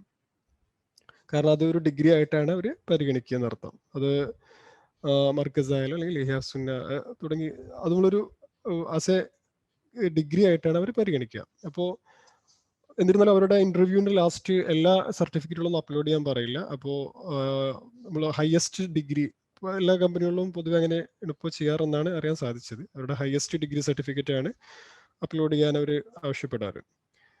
പിന്നെ അപ്പോൾ ഇത്തരം ലാംഗ്വേജ് സംബന്ധിയായിട്ടുള്ള ജോലികൾക്ക് വളരെ പ്രാധാന്യമുണ്ടെന്ന് പറഞ്ഞു. അവരുടെ ഇന്റർവ്യൂസിൽ സാധാരണ 3 ഘട്ടങ്ങൾ അല്ലെങ്കിൽ 4 ഘട്ടങ്ങളായിട്ടാണ് ഇന്റർവ്യൂ ഉണ്ടായിരിക്കുക. പ്രധാനമായും ആദ്യം ഒരു ട്രാൻസ്ലേഷൻ, പിന്നെ ഒരു ട്രാൻസ്ലേഷനാണ് അവർ ആദ്യം നടത്താറ്. ഏത് ലാംഗ്വേജ് ആണെങ്കിലും. ഇപ്പോൾ അറബിക്കാണെങ്കിൽ ട്രാൻസ്ലേഷൻ ഉണ്ടാവും. പിന്നെ അത് നമ്മുടെ ഇൻഷാ പരിശോധിക്കാനുള്ള ഒരു ഇതുണ്ടായിരിക്കും, ഒരു പാസേജ് തരും, അതിനെ സംബന്ധിച്ച് എഴുതാനുണ്ടാവും. ഇപ്പോൾ ഫോർ എക്സാമ്പിൾ വിമൻ എംപവർമെന്റിനെ സംബന്ധിച്ച് എഴുതാനുണ്ടാവും. ഇത്തരം ഒരു ആദ്യമായിട്ടൊരു പാസേജ് അയച്ചു തരും. അതിൽ ക്വാളിഫൈ ചെയ്തവർക്കാണ് പിന്നീട് നെക്സ്റ്റ് റൗണ്ടിൽ അവർ പറയാറ്. ഇപ്പോൾ പറയുന്നത് ലാംഗ്വേജ് സംബന്ധമായിട്ടുള്ള പ്രോസസ്സുകളിലേക്കുള്ള ഇന്റർവ്യൂവിനെ സംബന്ധിച്ചാണ് പറയുന്നത്. അപ്പോൾ ഇതിന്റെ സെക്കൻഡ് റൗണ്ടിൽ അവരുടെ റെപ്രസെൻറ്റേറ്റീവ്സ് ആയിട്ട് ഇന്റർവ്യൂറായിട്ട് സംസാരിക്കാനുള്ള ഒരു ഓപ്ഷൻ ഇതായിരിക്കും ഉണ്ടാവുക അടുത്ത സ്റ്റെപ്പ്. തുടർന്ന് ഈ പ്രോസസ് ഓറിയന്റഡ് ആയിട്ടുള്ള ഒരു ഇന്റർവ്യൂ നെക്സ്റ്റ് ഉണ്ടാവുക. അതിലാണ് ഈ ലീഡർഷിപ്പ് പ്രിൻസിപ്പിൾസ് പ്രധാനമായിട്ടും നമ്മൾ ബേസ് ചെയ്തുകൊണ്ട് പറയേണ്ടത്. ഉദാഹരണം ഇപ്പോൾ നിങ്ങളുടെ അവർ ചോദിക്കും, പിന്നെ നിങ്ങളുടെ ജീവിതത്തിൽ ഏറ്റവും നിങ്ങളുടെ പ്രൊഫഷണൽ കരിയറിൽ ഏറ്റവും പ്രയാസകരമായ ഉണ്ടായ ഒരു സാഹചര്യം അത് നിങ്ങൾ എങ്ങനെ തരണം ചെയ്തു എന്ന് ചോദിക്കുമ്പോൾ, ഇപ്പോൾ നമ്മളിപ്പോൾ ബേസ് ഫോർ ആക്ഷൻ അല്ലെങ്കിൽ നമ്മുടെ have backbone disagree and commit, ഇത്തരം ഇതിന്റെ ബേസ് ചെയ്തുകൊണ്ട് പറഞ്ഞാൽ തീർച്ചയായിട്ടും സെലക്ട് ചെയ്യപ്പെടാനുള്ള, ഹയർ ചെയ്യപ്പെടാനുള്ള സാധ്യതകൾ വളരെ ഏറെയാണ്. നെക്സ്റ്റ് സ്റ്റെപ്പ് പിന്നെ നമ്മുടെ റെമ്യൂണറേഷൻ്റെ ഡിസ്കഷനും ഒക്കെ ഉണ്ടാവാറുണ്ട്. അതിൻ്റെ പിന്നെ ചില പ്രോസസ്സുകൾ, ഇപ്പോൾ ഉദാഹരണം ഞങ്ങളുടെ പ്രോസസ്സിലൊക്കെ 5 സ്റ്റെപ്പുകൾ ഉണ്ടായിരുന്നു. കാരണം ലോകത്തിൻ്റെ 5 ഭാഗത്താണ് ഞങ്ങളുടെ പ്രോസസ്സ് ഉള്ളത്. ഈ കൺസൾട്ടിങ് സംബന്ധമായിട്ടുള്ള ഈ പ്രോസസ്സ് ഒന്ന് ഹൈദരാബാദ്, പിന്നെ അരിസോണ USA, സിംഗപ്പൂർ, ടോക്കിയോ, പിന്നെ ബാഴ്സലോണ, ഇത്തരം 5 സിറ്റികളിലാണ് ഉള്ളത്. അപ്പോൾ ഇതിൻ്റെ ഒരു ഗ്ലോബൽ റെപ്രസെൻറ്റേറ്റീവ് ആയിട്ടുണ്ടാവും, പിന്നെ ഇന്ത്യയിലെ ഒരു മാനേജറായിട്ടും ഉണ്ടായിരിക്കും. പിന്നെ ആമസോണിൻ്റെ വർക്ക് കൾച്ചർ എങ്ങനെയാണെന്ന് വെച്ചാൽ, ഇപ്പോൾ പൊതുവെ കോർപ്പറേറ്റ് കമ്പനികളെല്ലാം വളരെ എംപ്ലോയി ഫ്രണ്ട്ലി ആണ്. ഇപ്പോൾ കഴിഞ്ഞ മാസം ഈ ഫോബ്സ് സർവേ അനുസരിച്ച് ലോകത്തിലെ തന്നെ സെക്കൻഡ് ബെസ്റ്റ് എംപ്ലോയർ ആണ് ആമസോൺ. അത് സാംസങ്ങിന് ശേഷം. അത് അവർ 1,60,000 എംപ്ലോയീസിനെ സെലക്ട് ചെയ്തുകൊണ്ട് ആണ് അവർ ആ സർവേ നടത്തിയത്. അപ്പോൾ സെക്കൻഡ് ബെസ്റ്റ്, പിന്നെ ഏറ്റവും രണ്ടാമത്തെ കമ്പനിയായിട്ട് ബെസ്റ്റ് എംപ്ലോയർ ആയിട്ട് ആമസോണിനെയാണ് ഫോബ്സ് തിരഞ്ഞെടുത്തത്. ഇതിൻ്റെ പിന്നിലൊരു കാരണം എന്താണെന്ന് വെച്ചാൽ, ഞാൻ നേരത്തെ പറഞ്ഞതുപോലെ ലോകത്തെ ഏറ്റവും ബെസ്റ്റ് കസ്റ്റമർ സെൻട്രിക് കമ്പനി ആവുക എന്നുള്ളതാണല്ലോ ആമസോണിൻ്റെ മോറ്റോ. അപ്പോൾ ആ ഒരു അർത്ഥത്തിൽ അവർ പിന്നെ കസ്റ്റമർ സെൻട്രിക് ആയിട്ടുള്ള ഏത് ഒരു കാര്യവും അവർ പ്രോത്സാഹിപ്പിക്കും. ഉദാഹരണം, ഇപ്പോൾ ഇന്ത്യയിൽ ഈയിടെ ഉണ്ടായ വിവാദം, പിന്നെ ജെഫ് ബിസോ ഒരു ഹിന്ദു ദേവിയുടെ അല്ലെങ്കിൽ അവരുടെ ഒരു പിന്നെ ആരാധനാമൂർത്തിയുടെ ഒരു പടം ഉള്ള ഒരു ചവിട്ടി ആമസോണിൽ വിൽപ്പന നടത്തിയപ്പോൾ അതിനെതിരെ ഭയങ്കര പ്രതിഷേധം ഉണ്ടായിരുന്നു സംഘ് പരിവാർ ആളുകളിൽ നിന്ന്. അപ്പോൾ അത് അവർ പിന്നെ സോൾവ് ചെയ്തത് പിന്നെ വളരെ ഇതായിട്ട്, പിന്നെ വളരെ രസകരമായിട്ടാണ്. പിന്നെ അവരോട് മാപ്പ് പറയുകയും പിന്നെ മറ്റു കുറച്ച് കാര്യങ്ങൾ കൂടി അവർക്ക് ഇത് സംബന്ധമായിട്ട് ആ പ്രൊഡക്റ്റ് ഒരു പിൻവലിക്കുകയൊക്കെ ഉണ്ടായി. പിന്നെ മറ്റു കുറച്ച് സംഗതികളൂടെ അതിൻ്റെ പിന്നിലുണ്ടായിരുന്നു, ഇപ്പോൾ പറയുന്നില്ല. പിന്നെ അപ്പോൾ ഡൈവേഴ്സിറ്റി എന്നത് ആമസോണിൻ്റെ പ്രധാനപ്പെട്ട ഒരു തീമാണ്. അതുകൊണ്ട് തന്നെ എല്ലാ മാസവും അവർ എല്ലാ പിന്നെ കൾച്ചേഴ്സിനെയും ഇതൊക്കെ പരിചയപ്പെടുത്തിക്കൊണ്ടുള്ള ഒരു പിന്നെ ഒരു ഫൺ ആക്ടിവിറ്റി ഉണ്ടായിരിക്കും. പുറമെ LGBT കമ്മ്യൂണിറ്റി, അതുപോലെ ഡിഫറെൻ്റ് ഏബിൾഡ് ആയിട്ടുള്ള കമ്മ്യൂണിറ്റി, അതുപോലെ വിമൻ, നേരത്തെ റിട്ടയർ ചെയ്ത പിന്നെ സ്ത്രീകൾ അവരെ ജോലിയിൽ റീഹയർ ചെയ്യാനുള്ള പ്രോസസ്സ്, ഇത്തരം കാര്യങ്ങളിലൊക്കെ അവർ വളരെ പ്രാധാന്യം നൽകുന്നുണ്ട്. അതുപോലെ ഈ സോൾജേഴ്സ് അവരുടെ റിട്ടയർമെന്റിന് ശേഷമുള്ള ജോലി സാധ്യതകൾ, ഇതിനെല്ലാം ആമസോൺ വളരെ പ്രാധാന്യം കൊടുക്കുന്നുണ്ടെന്ന് അർത്ഥം. കാരണം ഡൈവേഴ്സിറ്റി എന്നത് അവർ ഒരു പ്രധാനമായിട്ടും ഒരു തീമാണ്. അതുകൊണ്ട് തന്നെ ഇപ്പോൾ ഹൈദരാബാദിലൊക്കെ ഞങ്ങൾക്കറിയാം, ഞങ്ങളുടെ കമ്പനികളിൽ ഞങ്ങളുടെ പ്രോസസ്സിൽ തന്നെ എല്ലാ മതങ്ങളിൽ നിന്നും അല്ലെങ്കിൽ എല്ലാ കൾച്ചേഴ്സിൽ നിന്നുള്ള ആളുകളുണ്ട്. അവരവരുടെ വേഷത്തിൽ വരുന്നു. അപ്പോൾ പിന്നെ ഒരു റംസാൻ ഒക്കേഷൻ ആണെങ്കിൽ അവരെല്ലാവരോടും വെള്ള ഡ്രസ്സ് ഇട്ട് കൊണ്ടുവരാൻ പറയും. വേണമെങ്കിൽ അറബ് വേഷത്തിൽ വരാം, അല്ലെ നമുക്ക് തൊപ്പി വെക്കുന്നുണ്ടെന്നും ഒരു കുഴപ്പമില്ല. പിന്നെ ഇത്തരം കാര്യങ്ങളൊക്കെ അവർ നന്നായിട്ട് പ്രൊമോട്ട് ചെയ്യും എന്നർത്ഥം. പിന്നെ മറ്റൊരു എന്തെന്ന് വെച്ചാൽ, പലരും ആമസോണിലാണ് വർക്ക് ചെയ്യുന്നതെന്ന് ചോദിച്ചാൽ പലരും പറയാറുള്ള ഒരു സംഗതി, ചോദിക്കാറുള്ള ഒരു കാര്യം, പിന്നെ നിങ്ങൾക്ക് അവിടെ അവിടെ ആമസോണിൽ പർച്ചേസ് ചെയ്യുമ്പോൾ വല്ല ഡിഡക്ഷനോ മറ്റോ ഉണ്ടാവാറുണ്ടോ എന്ന് ചോദിക്കാറുണ്ട്. അതൊരിക്കലും ആമസോൺ പ്രൊമോട്ട് ചെയ്യുന്നില്ല. കാരണം ആമസോണിന്റെ ബിസിനസ് ഈസ് ബിസിനസ്. അത് എംപ്ലോയീസിനോ അല്ലെങ്കിൽ മറ്റുള്ളവർക്കോ ഒരു പിന്നെ അവിടെ ഇതില്ല. കാരണം ബിസിനസ് ആണ്. പിന്നെ നേരെ മറിച്ച് അവർക്ക് എംപ്ലോയീസിന് മറ്റു പല ആനുകൂല്യങ്ങളും ഇൻസെന്റീവ്സും അവർ നൽകുന്നുണ്ട്. ധാരാളം ആനുകൂല്യങ്ങളുണ്ട്. മറിച്ച് എന്നാൽ ഇതിന്റെ ബിസിനസ് സംബന്ധിച്ച് ഇതിന്റെ സാധനങ്ങൾ മേടിക്കുമ്പോൾ അല്ലെങ്കിൽ മറ്റു സർവീസുകൾ ഉപയോഗപ്പെടുത്തുമ്പോൾ യാതൊരുവിധ ഡിസ്കൗണ്ടോ മറ്റോ അവർ പ്രൊവൈഡ് ചെയ്യുന്നില്ല. കാരണം അത് ഒരു അർത്ഥത്തിൽ അവരുടെ ഒരു സ്ട്രിക്റ്റ് കസ്റ്റമർ ഒബ്സഷൻ ആയിട്ടുള്ള സെൻട്രിക് ആയിട്ടുള്ള ഒരു പോളിസിയാണ്. പിന്നെ ആമസോൺ എംപ്ലോയീസിന് നിരന്തരം ലേണിംഗ് നേരത്തെ പ്രോത്സാഹിപ്പിക്കുന്നുണ്ടെന്ന് പറഞ്ഞല്ലോ. അതുകൊണ്ട് തന്നെ ഈ ലിങ്ക്ഡിൻ ലേണിംഗ് അതുപോലെ മറ്റു പല ജോബ് ലേണിംഗ് ആപ്സിലേക്കും അല്ലെങ്കിൽ ലേണിംഗ് സോഫ്റ്റ്വെയറുകൾക്കുള്ള ഫ്രീ ആക്സസ് ആമസോൺ എംപ്ലോയീസിന് പ്രൊവൈഡ് ചെയ്യുന്നുണ്ട്. അതിലൂടെ നിരവധി അപ്സ്കില്ലിംഗ് സാധ്യതകൾ ആമസോൺ പ്രൊമോട്ട് ചെയ്യുന്നുണ്ടെന്ന് അർത്ഥം. പിന്നെ ഇനി പലർക്കും അറിയാം, പലരും എങ്ങനെയാണ് കമ്പനികളിലൊക്കെ ജോയിൻ ചെയ്യേണ്ടതെന്ന് അറിയുന്നവരാണ്. എന്നിരുന്നാലും കൂടി പറയാണ്, നമ്മൾ പ്രൊഫഷണൽ സോഷ്യൽ മീഡിയയിൽ ആക്റ്റീവ് ആയിരിക്കുക എന്നുള്ളതാണ് ഇതിനുള്ള ഒരു പ്രേരകം. കാരണം അത് ലിങ്ക്ഡിൻ ആണെന്നും എല്ലാവർക്കും അറിയാം. ലിങ്ക്ഡിനിൽ ഒരു ആക്റ്റീവ് അക്കൗണ്ട് ഉണ്ടായിരിക്കുക, അതിൽ എൻഗേജ് ചെയ്യുമ്പോൾ നമ്മുടെ പ്രൊഫൈലിന് വിസിബിലിറ്റി വർദ്ധിക്കും. അപ്പോൾ എംപ്ലോയേഴ്സ് അല്ലെങ്കിൽ റിക്രൂട്ടേഴ്സ് നന്നായിട്ട് ശ്രദ്ധിക്കും. അതുപോലെ ധാരാളം സൈറ്റുകളുണ്ട്. ഗ്ലാസ് ഡോർ ആണ് മറ്റൊരു പ്രധാനപ്പെട്ട ഈ കമ്പനികളെ വരെ പ്രൊമോട്ട് ചെയ്യുന്ന സൈറ്റ്. ആമസോണൊക്കെ പ്രൊമോട്ട് ചെയ്യുന്ന സൈറ്റ് ഗ്ലാസ് ഡോർ ആണ്. പിന്നെ ആമസോൺ തന്നെ ജോബ് സൈറ്റുകൾ ഉണ്ട്. amazon.jobs സെർച്ച് ചെയ്താൽ നമുക്ക് അതിൽ നമ്മുടെ പ്രൊഫൈല് പിന്നെ അലോങ് വിത്ത് CV അപ്ലോഡ് ചെയ്യാം. അത് പിന്നെ അവർ ഇതിൽ ഡാറ്റാബേസിലുണ്ടായിരിക്കും. അതിനനുസരിച്ച് അവരുടെ ഓരോ പ്രോസസ്സിൻ്റെ ആവശ്യം അനുസരിച്ച് അവർ അതിൽ നിന്ന് ഇത് ചെയ്യും. പിന്നെ നേരത്തെ സുബൈർ അഞ്ജിത് സൂചിപ്പിച്ചതുപോലെ റെഫറൽ സൗകര്യവും ധാരാളമുണ്ട്. അത് ചില സന്ദർഭങ്ങളിൽ ഞാൻ നേരത്തെ സൂചിപ്പിച്ച പോലെ സോൾജേഴ്സിനെ നമ്മൾ അറിവിലുള്ള സോൾജേഴ്സിൽ അല്ലെങ്കിൽ റിട്ടയർഡ് ആയിട്ടുള്ള പട്ടാളക്കാരെ പ്രൊമോട്ട് ചെയ്യാൻ ഒരു ചിലപ്പോൾ മെയിൽ വരാറുണ്ട്.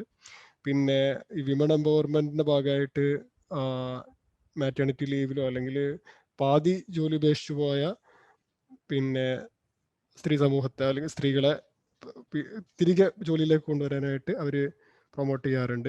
ഇത്തരം കാര്യങ്ങളൊക്കെ അവർ നന്നായിട്ട് ചെയ്യാറുണ്ട്. പിന്നെ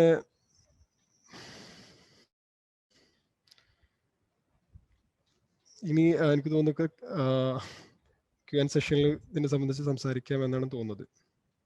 മറ്റുള്ള വല്ല ആർക്കെങ്കിലും സംശയം ഉണ്ടെങ്കിൽ ഇൻഷാ അല്ലാഹ് അപ്പോൾ അത് വിവരണം ചെയ്യാം. ഓക്കെ, അസ്സലാമു അലൈക്കും. താങ്ക് യു മുഹ്സിൻ ഉസ്താദ്. അടുത്തതായി നമ്മോട് സംസാരിക്കുന്നത് റാഷിദ് നൂറാനി ആണ്. അദ്ദേഹത്തെ ക്ഷണിക്കുന്നു. അസ്സലാമു അലൈക്കും. അൽഹംദുലില്ലാഹി റബ്ബിൽ ആലമീൻ. അല്ലാഹുമ്മ സ്വല്ലി അലാ സയ്യിദിനാ മുഹമ്മദ്. ക്ലിയർ അല്ലേ സൗണ്ട്? അതെ, ക്ലിയർ ആണ്. ഓക്കെ, ഞാൻ ഇവിടെ ആമസോൺ മറ്റേ കമ്പനി അതിനെ കുറിച്ചൊക്കെ ഇവിടെ സംസാരിച്ചു. ഞാൻ ഒരു ഓവറോൾ ഒരു MNC ഒരു ഐഡിയ ആണ് തരുന്നത്. ഇപ്പൊ തന്നെ കുറെ സമയം വൈകിട്ടുണ്ട്. അപ്പോൾ പെട്ടെന്ന് തന്നെ കുറച്ച് മിനിറ്റ് കൊണ്ട് തന്നെ ഞാൻ കംപ്ലീറ്റ് ആക്കും. പിന്നെ എന്തെങ്കിലും ക്വസ്റ്റ്യൻ ഉണ്ടെങ്കിൽ നിങ്ങൾ ചോദിക്കാം. ഓക്കെ, അപ്പോ ഒരു ഓവർവ്യൂ എന്ന് പറയുന്നത്, ഞാൻ ഇപ്പോൾ വർക്ക് ചെയ്യുന്നത് ഹൈദരാബാദ് വിപ്രോയിലാണ്. അപ്പോൾ അതിന് മുന്നേ കോഗ്നിസന്റിലായിരുന്നു വർക്ക് ചെയ്തതിന്. കോഗ്നിസന്റ് തന്നെ ഒരുപാട് കമ്പനികൾക്ക് കോഗ്നിസന്റ് വർക്ക് ചെയ്ത് കൊടുക്കുന്നുണ്ട്. ഇപ്പോൾ വലിയ വലിയ ഗൂഗിള്, ആമസോണ്, അതേപോലെ തന്നെ ഒരുപാട് കമ്പനികളുണ്ട്.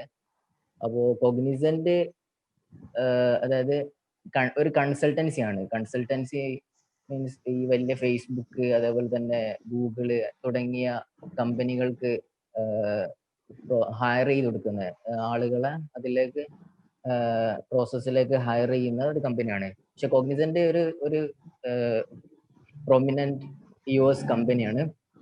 അപ്പൊ അതിലേക്ക് ഫ്യൂച്ചേഴ്സ് കൺസൾട്ടൻസി വഴിയാണ് ഞാനൊക്കെ കയറിയത്. അപ്പോൾ ടോട്ടൽ ഒരു ഓവർവ്യൂ, ഇപ്പോൾ ഹൈദരാബാദിൽ ഹൈടെക് സിറ്റി ആണ് ഈ കമ്പനികളുടെ ഒരു സെന്ററായി അറിയപ്പെടുന്നത്. അതിൽ ഗൂഗിള്, അതേപോലെ തന്നെ ആമസോണ്, കോഗ്നിസന്റ്, പിന്നെ ഫേസ്ബുക്കിന്റെ ഒരു ഓഫീസ് ഉണ്ട്, വിപ്രോ, ആപ്പിള്, ഡെലോയിറ്റ് തുടങ്ങിയ ഒരുപാട് കമ്പനികളുണ്ട്. നമുക്ക് ഇതൊക്കെ നമുക്ക് ഏകദേശം അറിയുന്നതാണ്. നമ്മൾ കേൾക്കാത്ത ഒരുപാട് MNC കമ്പനികളൊക്കെ ഉള്ള ഒരു സ്ഥലമാണ് ഹൈദരാബാദ് ഹൈടെക് സിറ്റി. അതേപോലെ തന്നെ ബാംഗ്ലൂർ ഉണ്ട്, കൊച്ചിയിൽ ഉണ്ട്, അങ്ങനത്തെ കുറച്ച് IT ഹബ്ബുകൾ ഉണ്ട്. അപ്പൊ അവിടെ ഒക്കെ നമുക്ക് ഏത് ഡിഗ്രി ക്വാളിഫിക്കേഷൻ ഉണ്ടെങ്കിലും ഓരോ ജോബ് നമുക്കൊക്കെ കിട്ടും. ഫോർ എക്സാമ്പിൾ ഒരു BA ഇംഗ്ലീഷുകാരനല്ല, BA history, any degree ആണ്, അവര് ഇന്റർവ്യൂ അറ്റൻഡ് ചെയ്യുക, അത് ക്വാളിഫൈ ആയാൽ അത്ര തന്നെ. അപ്പോൾ അതിന്റെ ഒരു പ്രോസസ്സ് എങ്ങനെയാണെന്നുള്ളത് ഞാൻ ഷോർട്ടായിട്ട് പറയുന്നുണ്ട്. അപ്പോൾ അടുത്ത പേജ്.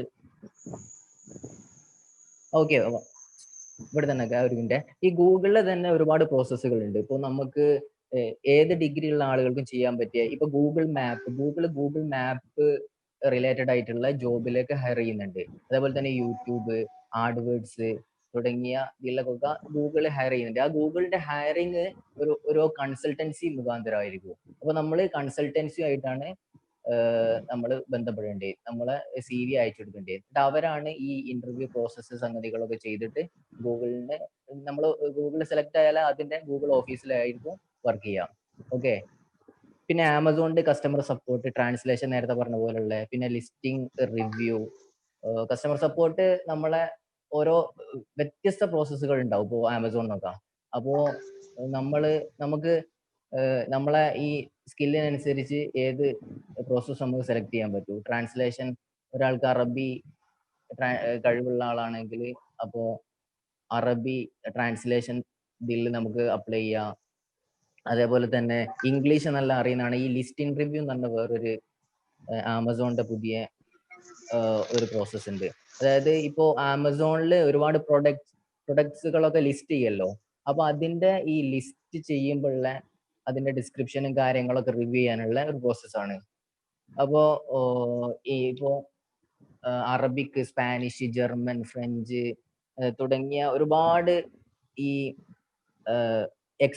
ലാംഗ്വേജ് എക്സ്പേർട്ടുകളെ ഹൈദരാബാദിലൊക്കെ അവരെ ഹയർ ചെയ്യുന്നുണ്ട്. അപ്പോൾ നമുക്ക് ഇപ്പോൾ ഫ്രഞ്ച് ഒരു ഭാഷ അറിയെങ്കിൽ വിത്ത് ഇംഗ്ലീഷ് നമുക്ക് അവരുടെ ഈ ഇന്റർവ്യൂ പ്രോസസ്സ് അറ്റൻഡ് ചെയ്യാവുന്നതാണ്. ഇപ്പോൾ കോഗ്നിസന്റിൽ ഫേസ്ബുക്കിന്, അതേപോലെ തന്നെ ഗൂഗിള്, ആപ്പിള് തുടങ്ങിയ കമ്പനികൾക്കാണ് ഇപ്പോൾ കോഗ്നിസന്റ് ഹയർ ചെയ്യുന്നത്.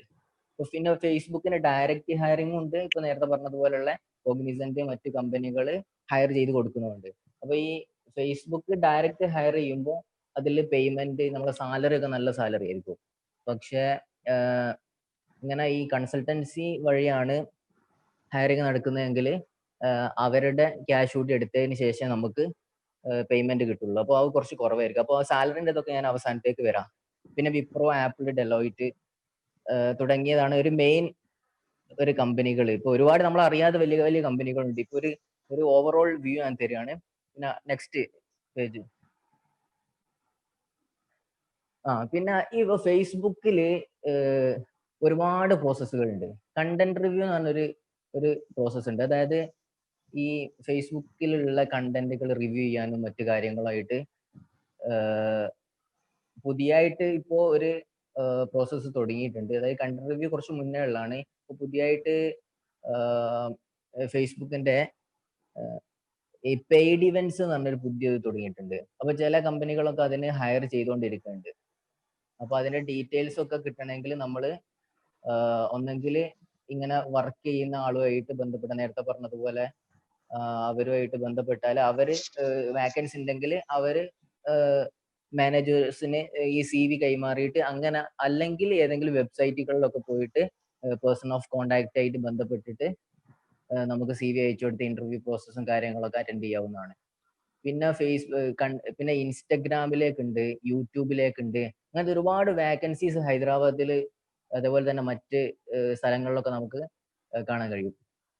പിന്നെ ഇതിൽ തന്നെ ഈ ജോബ് പെർമനന്റ് ജോബ് ഉണ്ട്, കോൺട്രാക്ട് ജോബ് ഉണ്ട്. കോൺട്രാക്ട് ജോബ് 6 months 1 year അങ്ങനൊക്കെ ആയിരിക്കും. അത് കഴിഞ്ഞാൽ പിന്നെ നമുക്ക് അവിടെ വർക്ക് ചെയ്യാൻ പറ്റില്ല. പെർമനന്റ് ജോബ് ആണെങ്കിൽ നമുക്ക് എത്രയും വർക്ക് ചെയ്യാൻ പറ്റും. ഇപ്പൊ സാലറിയും അതിനനുസരിച്ച് വ്യത്യാസം ഉണ്ടാവും.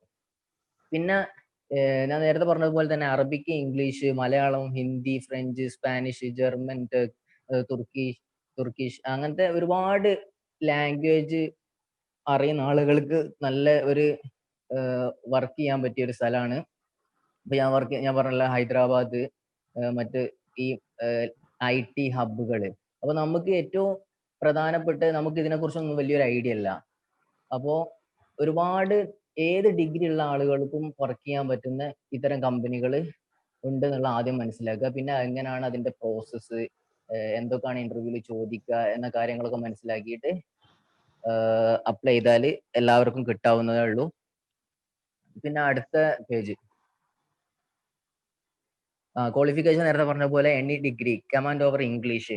ഏത് ഡിഗ്രി ആണെങ്കിലും ഇംഗ്ലീഷ് അറിഞ്ഞിരിക്കണം. ഇംഗ്ലീഷ് അറിയാന്ന് വെച്ചാൽ ഒരു വലിയൊരു ഷേക്സ്പിയർ ഇംഗ്ലീഷിന്റെ ആവശ്യമൊന്നുമില്ല. ഒരുപാട് വൊക്കാബുലറിയും കാര്യങ്ങളൊന്നും ആവശ്യമില്ല. നമ്മൾക്ക് പറയാനുള്ള കാര്യങ്ങൾ ഒന്ന് പ്രോപ്പർലി കൺവേ ചെയ്യാൻ പറ്റുന്ന രൂപത്തിലുള്ള ഒരു ഇംഗ്ലീഷ് ഉണ്ടെങ്കിൽ നമുക്ക് ഏത് ജോലിയും കിട്ടുന്നതാണ്. അപ്പൊ നേരത്തെ പറഞ്ഞ അതുപോലെ ഫ്യൂച്ചേഴ്സ് കൺസൾട്ടൻസി ആണ് കോഗ്നിസന്റിലേക്ക് ഹയർ ചെയ്യുന്നത്.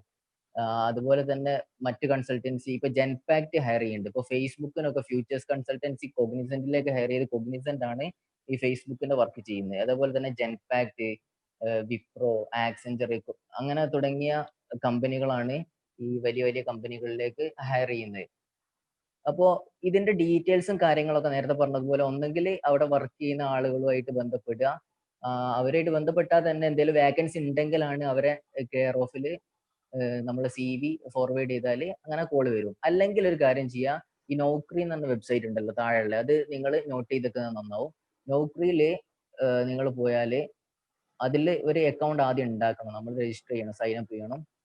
അപ്പോൾ അതിൽ പോയാൽ നമുക്ക് ഒരുപാട് വാക്കൻസീസ് കാണാം. നമ്മൾ ഒന്നെങ്കിൽ ഹൈദരാബാദ് അല്ലെങ്കിൽ ബാംഗ്ലൂർ, ഡൽഹി ഏതെങ്കിലും സ്ഥലത്തിന്റെ ഈ സെർച്ചിൽ ഇട്ടിട്ട് സെർച്ച് ചെയ്താൽ ഒരുപാട് ജോബ് കിട്ടും. അല്ലെങ്കിൽ ഇപ്പൊ ആമസോൺ എന്ന കീവേഡ് ഇട്ടിട്ട് നമ്മൾ സെർച്ച് ചെയ്ത ആമസോണിന്റെ എല്ലാ ജോബിന്റെ വിവരം കിട്ടും.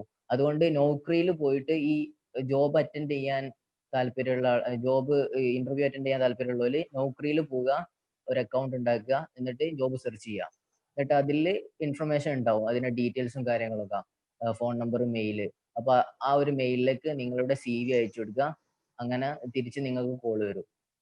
ഓക്കെ, ഇനി അടുത്ത പേജ്. പിന്നെ ഈ ഹയറിംഗ് പ്രോസസ്സിനെ കുറിച്ച് പറയുകയാണെങ്കിൽ ഇപ്പോൾ സമയമില്ലാത്തത് കൊണ്ട് അധികം വിശദീകരിക്കാൻ സമയമില്ല. ഈ റെസ്യൂം ഞാൻ നേരത്തെ പറഞ്ഞ പോലെ തന്നെ ഈ ഒന്നെങ്കിൽ ആ പേഴ്സൺ ഓഫ് കോണ്ടാക്ടിനെ അയച്ചു കൊടുക്കുക, അവരെ ഇമെയിൽ ID മറ്റു കാര്യങ്ങളൊക്കെ ഉണ്ടാവും. അല്ലെങ്കിൽ അവിടെ വർക്ക് ചെയ്യുന്ന ആളുകളുമായിട്ട് ബന്ധപ്പെട്ട് അയച്ചു കൊടുക്കുക. ഇപ്പോൾ ഈ റെസ്യൂം ഉണ്ടാക്കുന്ന സമയത്ത് തന്നെ നമ്മൾ അതിൽ ഒരു പ്രോപ്പർലി അതിൽ കൊടുത്ത കാര്യങ്ങളെ കുറിച്ചൊക്കെ നമ്മൾ ഒന്ന് അവെയർ ആയിരിക്കണം. കാരണം ഇന്റർവ്യൂ ചെയ്യുന്ന സമയത്ത് ആ ഒരു റെസ്യൂമിൽ നോക്കിയിട്ടാണ് നമ്മളോട് ചില ചോദ്യങ്ങളൊക്കെ ചോദിക്കുക. ആ സമയത്ത് നമ്മൾ പഠിച്ചാൽ അപ്പൊ തന്നെ നമ്മൾ ഏകദേശം തീരുമാനമാവും ജോബ്. അപ്പൊ ആ റെസ്യൂം നല്ലോണം വെൽ പ്രിപ്പയർഡ് ആവണം.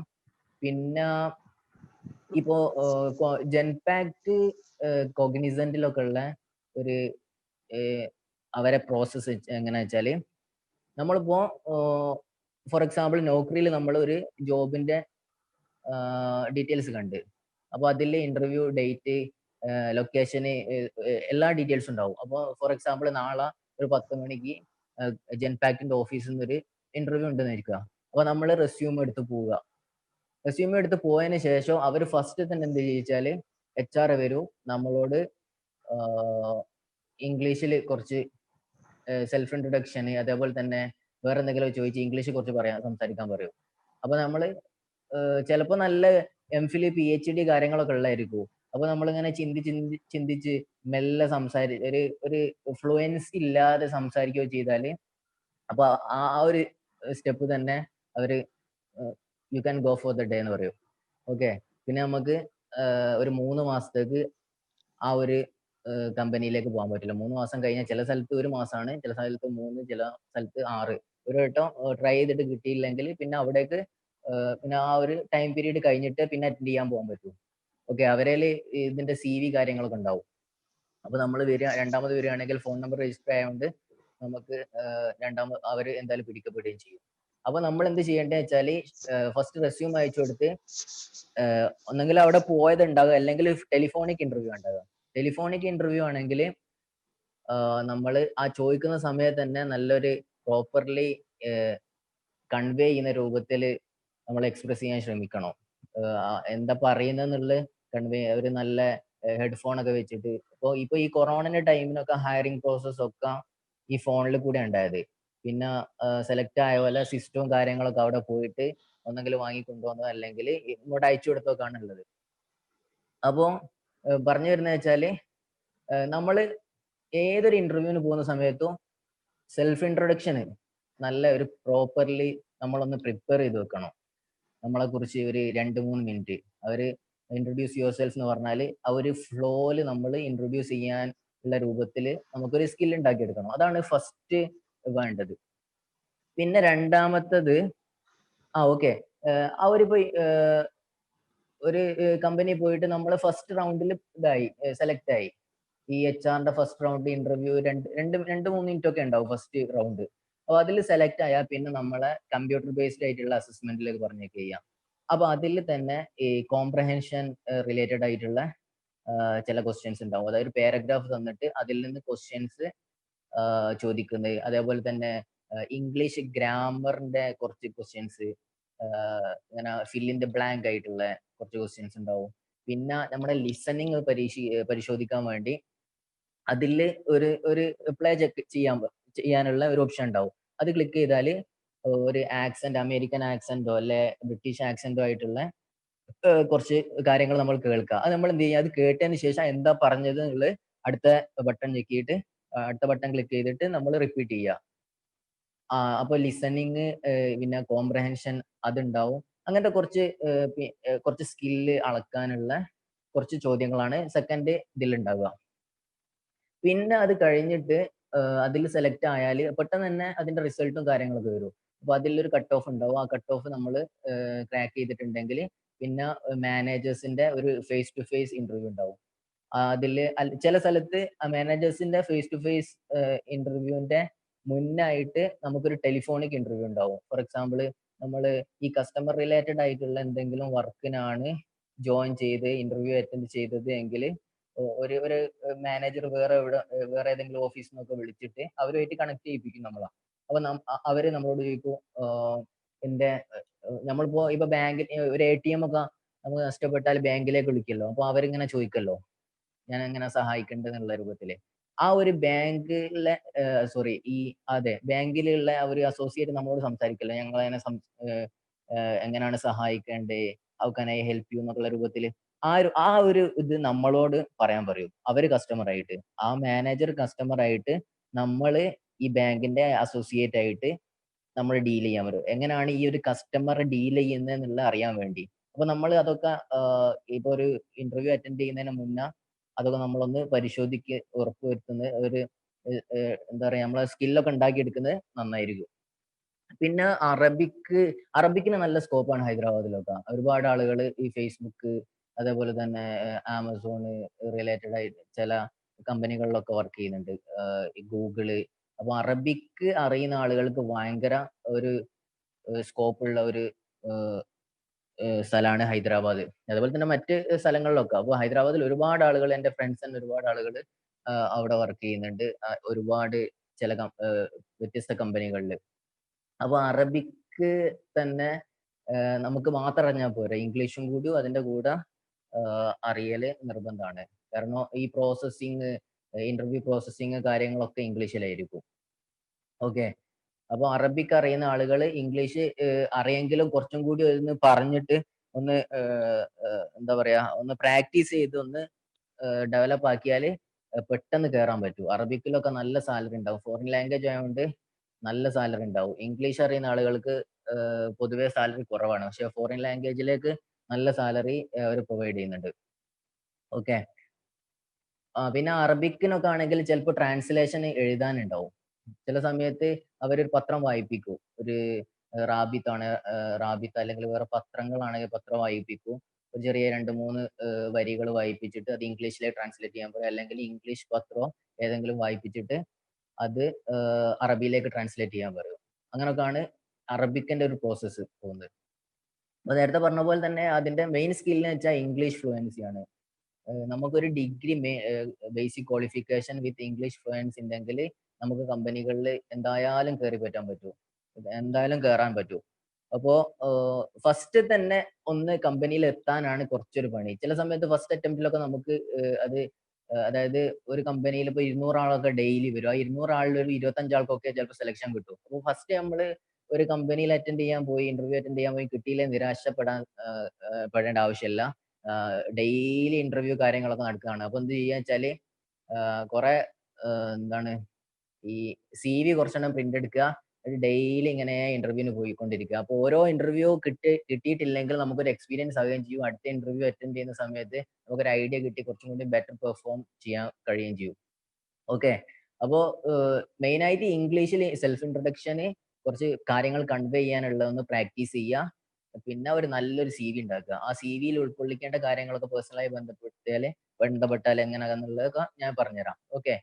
പിന്നെ അടുത്ത പേജ് സാലറി ആണ് അടുത്തത്. അപ്പൊ എന്തായാലും നമുക്ക് ഇതിനെ കുറിച്ചും അറിയണമല്ലോ. അപ്പോ എക്സ്പീരിയൻസ്ഡ് ആയിട്ടുള്ള ഒരാളാണ് കമ്പനിയിലേക്ക് കയറുന്നതെങ്കിൽ പ്രീവിയസ് സാലറി ബേസ് ചെയ്തിട്ടായിരിക്കും. അപ്പോൾ ഫോർ എക്സാമ്പിൾ ഒരു 25,000 അല്ല 20,000 പ്രീവിയസ് സാലറി ഉള്ള ഒരാളാണ് കയറിയെങ്കിൽ അവർക്ക് സെലക്ഷൻ കിട്ടിക്കഴിഞ്ഞാൽ പിന്നെ HR-ന്റെ ഒരു റൗണ്ട് ഉണ്ടാവും, ടെലിഫോണിക് റൗണ്ട് ഉണ്ടാവും സാലറി ഡിസ്കസ് ചെയ്യാനുള്ള. അപ്പൊ ആ സാലറി ഡിസ്കഷൻ സമയത്ത് നമ്മളെങ്ങനെ ബാർഗെയിൻ ചെയ്യും പോലെ അതേപോലെ ഉണ്ടാവും. ഓക്കെ. 20,000 കിട്ടിയ ഒരു ചങ്ങായി ആണെങ്കിൽ സാലറി ഡിസ്കസ് ചെയ്യുന്ന സമയത്ത് അവര് മാക്സിമം കുറക്കാനാണ് നോക്കുക. ചില സമയത്ത് മാനേജേഴ്സ് ആയിരിക്കില്ല, HR ആയിരിക്കില്ല വിളിക്കുക, വേറെ ആരെങ്കിലും ഒക്കെ ആയിരിക്കും. അപ്പൊ അവര് മാക്സിമം കുറക്കുക. 20 ആണെങ്കിൽ 22 ഒക്കെ പറയും. 22 പറഞ്ഞിട്ട് പറയും ബാക്കി നിങ്ങൾക്ക് കുറച്ച് കഴിഞ്ഞിട്ട് അലവൻസ് ബോണസ് സംഗതിയൊക്കെ ആയിട്ട് നിങ്ങൾക്ക് നല്ല പൈസ കിട്ടും, അതുകൊണ്ട് ഇത് ഓക്കെ അല്ലേ എന്നൊക്കെ പറയും. അപ്പൊ ഫസ്റ്റ് ഒക്കെ അറ്റൻഡ് ചെയ്യുന്ന ആളാണെങ്കിൽ ഓക്കെ എന്ന് പറയും. പിന്നെ ആ ഒരു സംഗതി ഉണ്ടാവില്ല, അലവൻസും മറ്റേ കാര്യങ്ങളൊക്കെ കുറച്ച് ഉണ്ടാവും. പക്ഷെ അത് വെച്ചാല് മാക്സിമം ആ വിളിക്കുന്ന ആളുകൾ പറയും നമ്മളെ കൊണ്ട് കുറപ്പിച്ചാൽ അവർക്കൊരു ബെനിഫിറ്റ് ഉണ്ടാവും. ഓക്കെ. അവർക്ക് കുറച്ച് പൈസ കൂടി കിട്ടും, ഒരു ഏജന്റ് ഒക്കെ പോലെ. അപ്പൊ അങ്ങനത്തെ നമ്മൾ സാലറി ഡിസ്കഷനിൽ സ്റ്റേൺ ആയി നിന്നിട്ട് മാക്സിമം നമ്മൾ എന്ത് ചെയ്യും ബാർഗെയിൻ ചെയ്യണം. ഓക്കെ. പിന്നെ ഞാൻ നേരത്തെ പറഞ്ഞ സാലറി പ്രീവിയസ് സാലറി ആണ്. അതിപ്പോ ഒരു പ്രീവിയസ് ജോബ് എന്ത് ജോബ് ആയാലും ഇങ്ങനത്തെ ഈ ഇതില് നമുക്ക് വർക്ക് ചെയ്യാൻ പറ്റും. അതായത് എന്ത് ജോബ്, ടീച്ചിങ് ജോബ്, അതേപോലെ തന്നെ അല്ലെങ്കിൽ ഒരു ഷോപ്പിൽ നമ്മൾ ഷോപ്പ് കീപ്പർ ആയിട്ട് നിൽക്കുക, അല്ലെങ്കിൽ സെയിൽസിൽ നിന്ന് എന്ത് ജോബ് ആണെങ്കിലും നമുക്ക് ഇങ്ങനത്തെ കമ്പനികൾ ഒരുവിധം കമ്പനികളിലൊക്കെ എന്ത് ചെയ്യാൻ പറ്റുമോ ആ എക്സ്പീരിയൻസ് സർട്ടിഫിക്കറ്റ് കൊടുക്കാൻ പറ്റും. ഇൻ കേസ് നമുക്ക് എക്സ്പീരിയൻസ് സർട്ടിഫിക്കറ്റ് ഇല്ലെങ്കിൽ നമ്മൾ അവിടുന്ന് ഒരു എക്സ്പീരിയൻസ് സർട്ടിഫിക്കറ്റ് ഉണ്ടാക്കുക, ഡീറ്റെയിൽസ് ഒക്കെ വെച്ച് നമ്മൾ പേയ്മെന്റ് സാലറി കാര്യങ്ങളൊക്കെ വെച്ചിട്ട് ഒരു എക്സ്പീരിയൻസ് സർട്ടിഫിക്കറ്റ് ഉണ്ടാക്കുക. ഓക്കെ. ആ ഉണ്ടാക്കുന്ന സമയത്ത് നമ്മളിപ്പോ സബ്മിറ്റ് ചെയ്താല് ഒരു എൻക്വയറി ഒക്കെ വരും കേട്ടോ. അതായത് നമുക്ക് സെലക്ഷൻ കിട്ടിയതിനു ശേഷം നമ്മളിപ്പോ ഒരു പ്രീവിയസ് കമ്പനി അല്ലെ ഷോപ്പിലത്തെ അല്ലെ എഡ്യൂക്കേഷൻ ഇൻസ്റ്റിറ്റ്യൂട്ടിലത്തെ ഒരു സ്ലിപ്പ് എന്താണ് എക്സ്പീരിയൻസ് സർട്ടിഫിക്കറ്റ് നമ്മൾ അവിടെ സബ്മിറ്റ് ചെയ്യുകയാണെങ്കിൽ അവിടുന്ന് ഹൈദരാബാദിൽ നിന്ന് ആള് ഇവിടെ വരും. അതായത് ആരെങ്കിലും ഏജൻസിനെ ഏൽപ്പിച്ചു കൊടുക്കുക ചെയ്യാം എൻക്വയറി ചെയ്യാൻ. എൻക്വയറി ചെയ്യാൻ വേണ്ടി ഈ ഒരു ഇൻസ്റ്റിറ്റ്യൂട്ടിൽ വന്നിട്ട് ഇന്ന ആൾ ഇവിടെ പഠിച്ചിട്ടുണ്ട്, അല്ല ടീച്ച് ചെയ്തിട്ടുണ്ടായിരുന്നു, അല്ല വർക്ക് ചെയ്തിട്ടുണ്ടായിരുന്നു ഒക്കെ നോക്കി എല്ലോ എൻക്വയറി ഒക്കെ നടത്തിയിട്ടാണ് പോവുക. അപ്പോൾ കള്ളത്തരം ഒന്ന് കാണിച്ചാല് ചിലപ്പോൾ പിടിക്കപ്പെടും. ഒക്കെ സ്മാർട്ടായിട്ട് ചെയ്യാം. ഓക്കെ. പിന്നെ ഫ്രഷേഴ്സിന് പൊതുവേ ഹൈദരാബാദ് ഒക്കെ കൊടുക്കുന്നത് 15,000 ആണ്. 15,000 മീൻസ് ഡിഡക്ഷൻ ഈ PF എന്നൊക്കെ പറഞ്ഞ സംഗതി ഉണ്ട്. അതൊക്കെ കഴിക്കുമ്പോഴേക്ക് പിന്നെ ഒരു 13,500 14 ഒക്കെ ആണ് ഉണ്ടാകുക ഫ്രഷേഴ്സിന്. പക്ഷെ 2 വർഷമൊക്കെ കഴിഞ്ഞാല് അതായത് ഒരു വർഷം കഴിയുമ്പോൾ പിന്നെ 13.5 ഇൻ ഹാൻഡ് കിട്ടും. അതായത് പോയതിന് ശേഷം പിന്നെ ആ PF കാര്യങ്ങളും കിട്ടും. 15 ആണെങ്കിൽ 15 ഒരു വർഷം കഴിയുമ്പോൾ ഇത്ര പെർസെന്റേജ് കൂടും.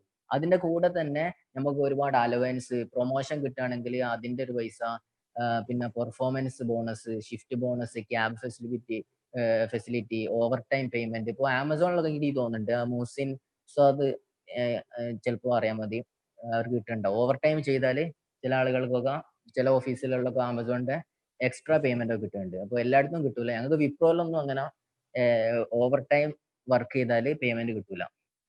ഓക്കെ. അപ്പോ ഫസ്റ്റ് ഒന്ന് ഒരു കമ്പനിയിൽ കയറി കിട്ടാനാണ് പണി.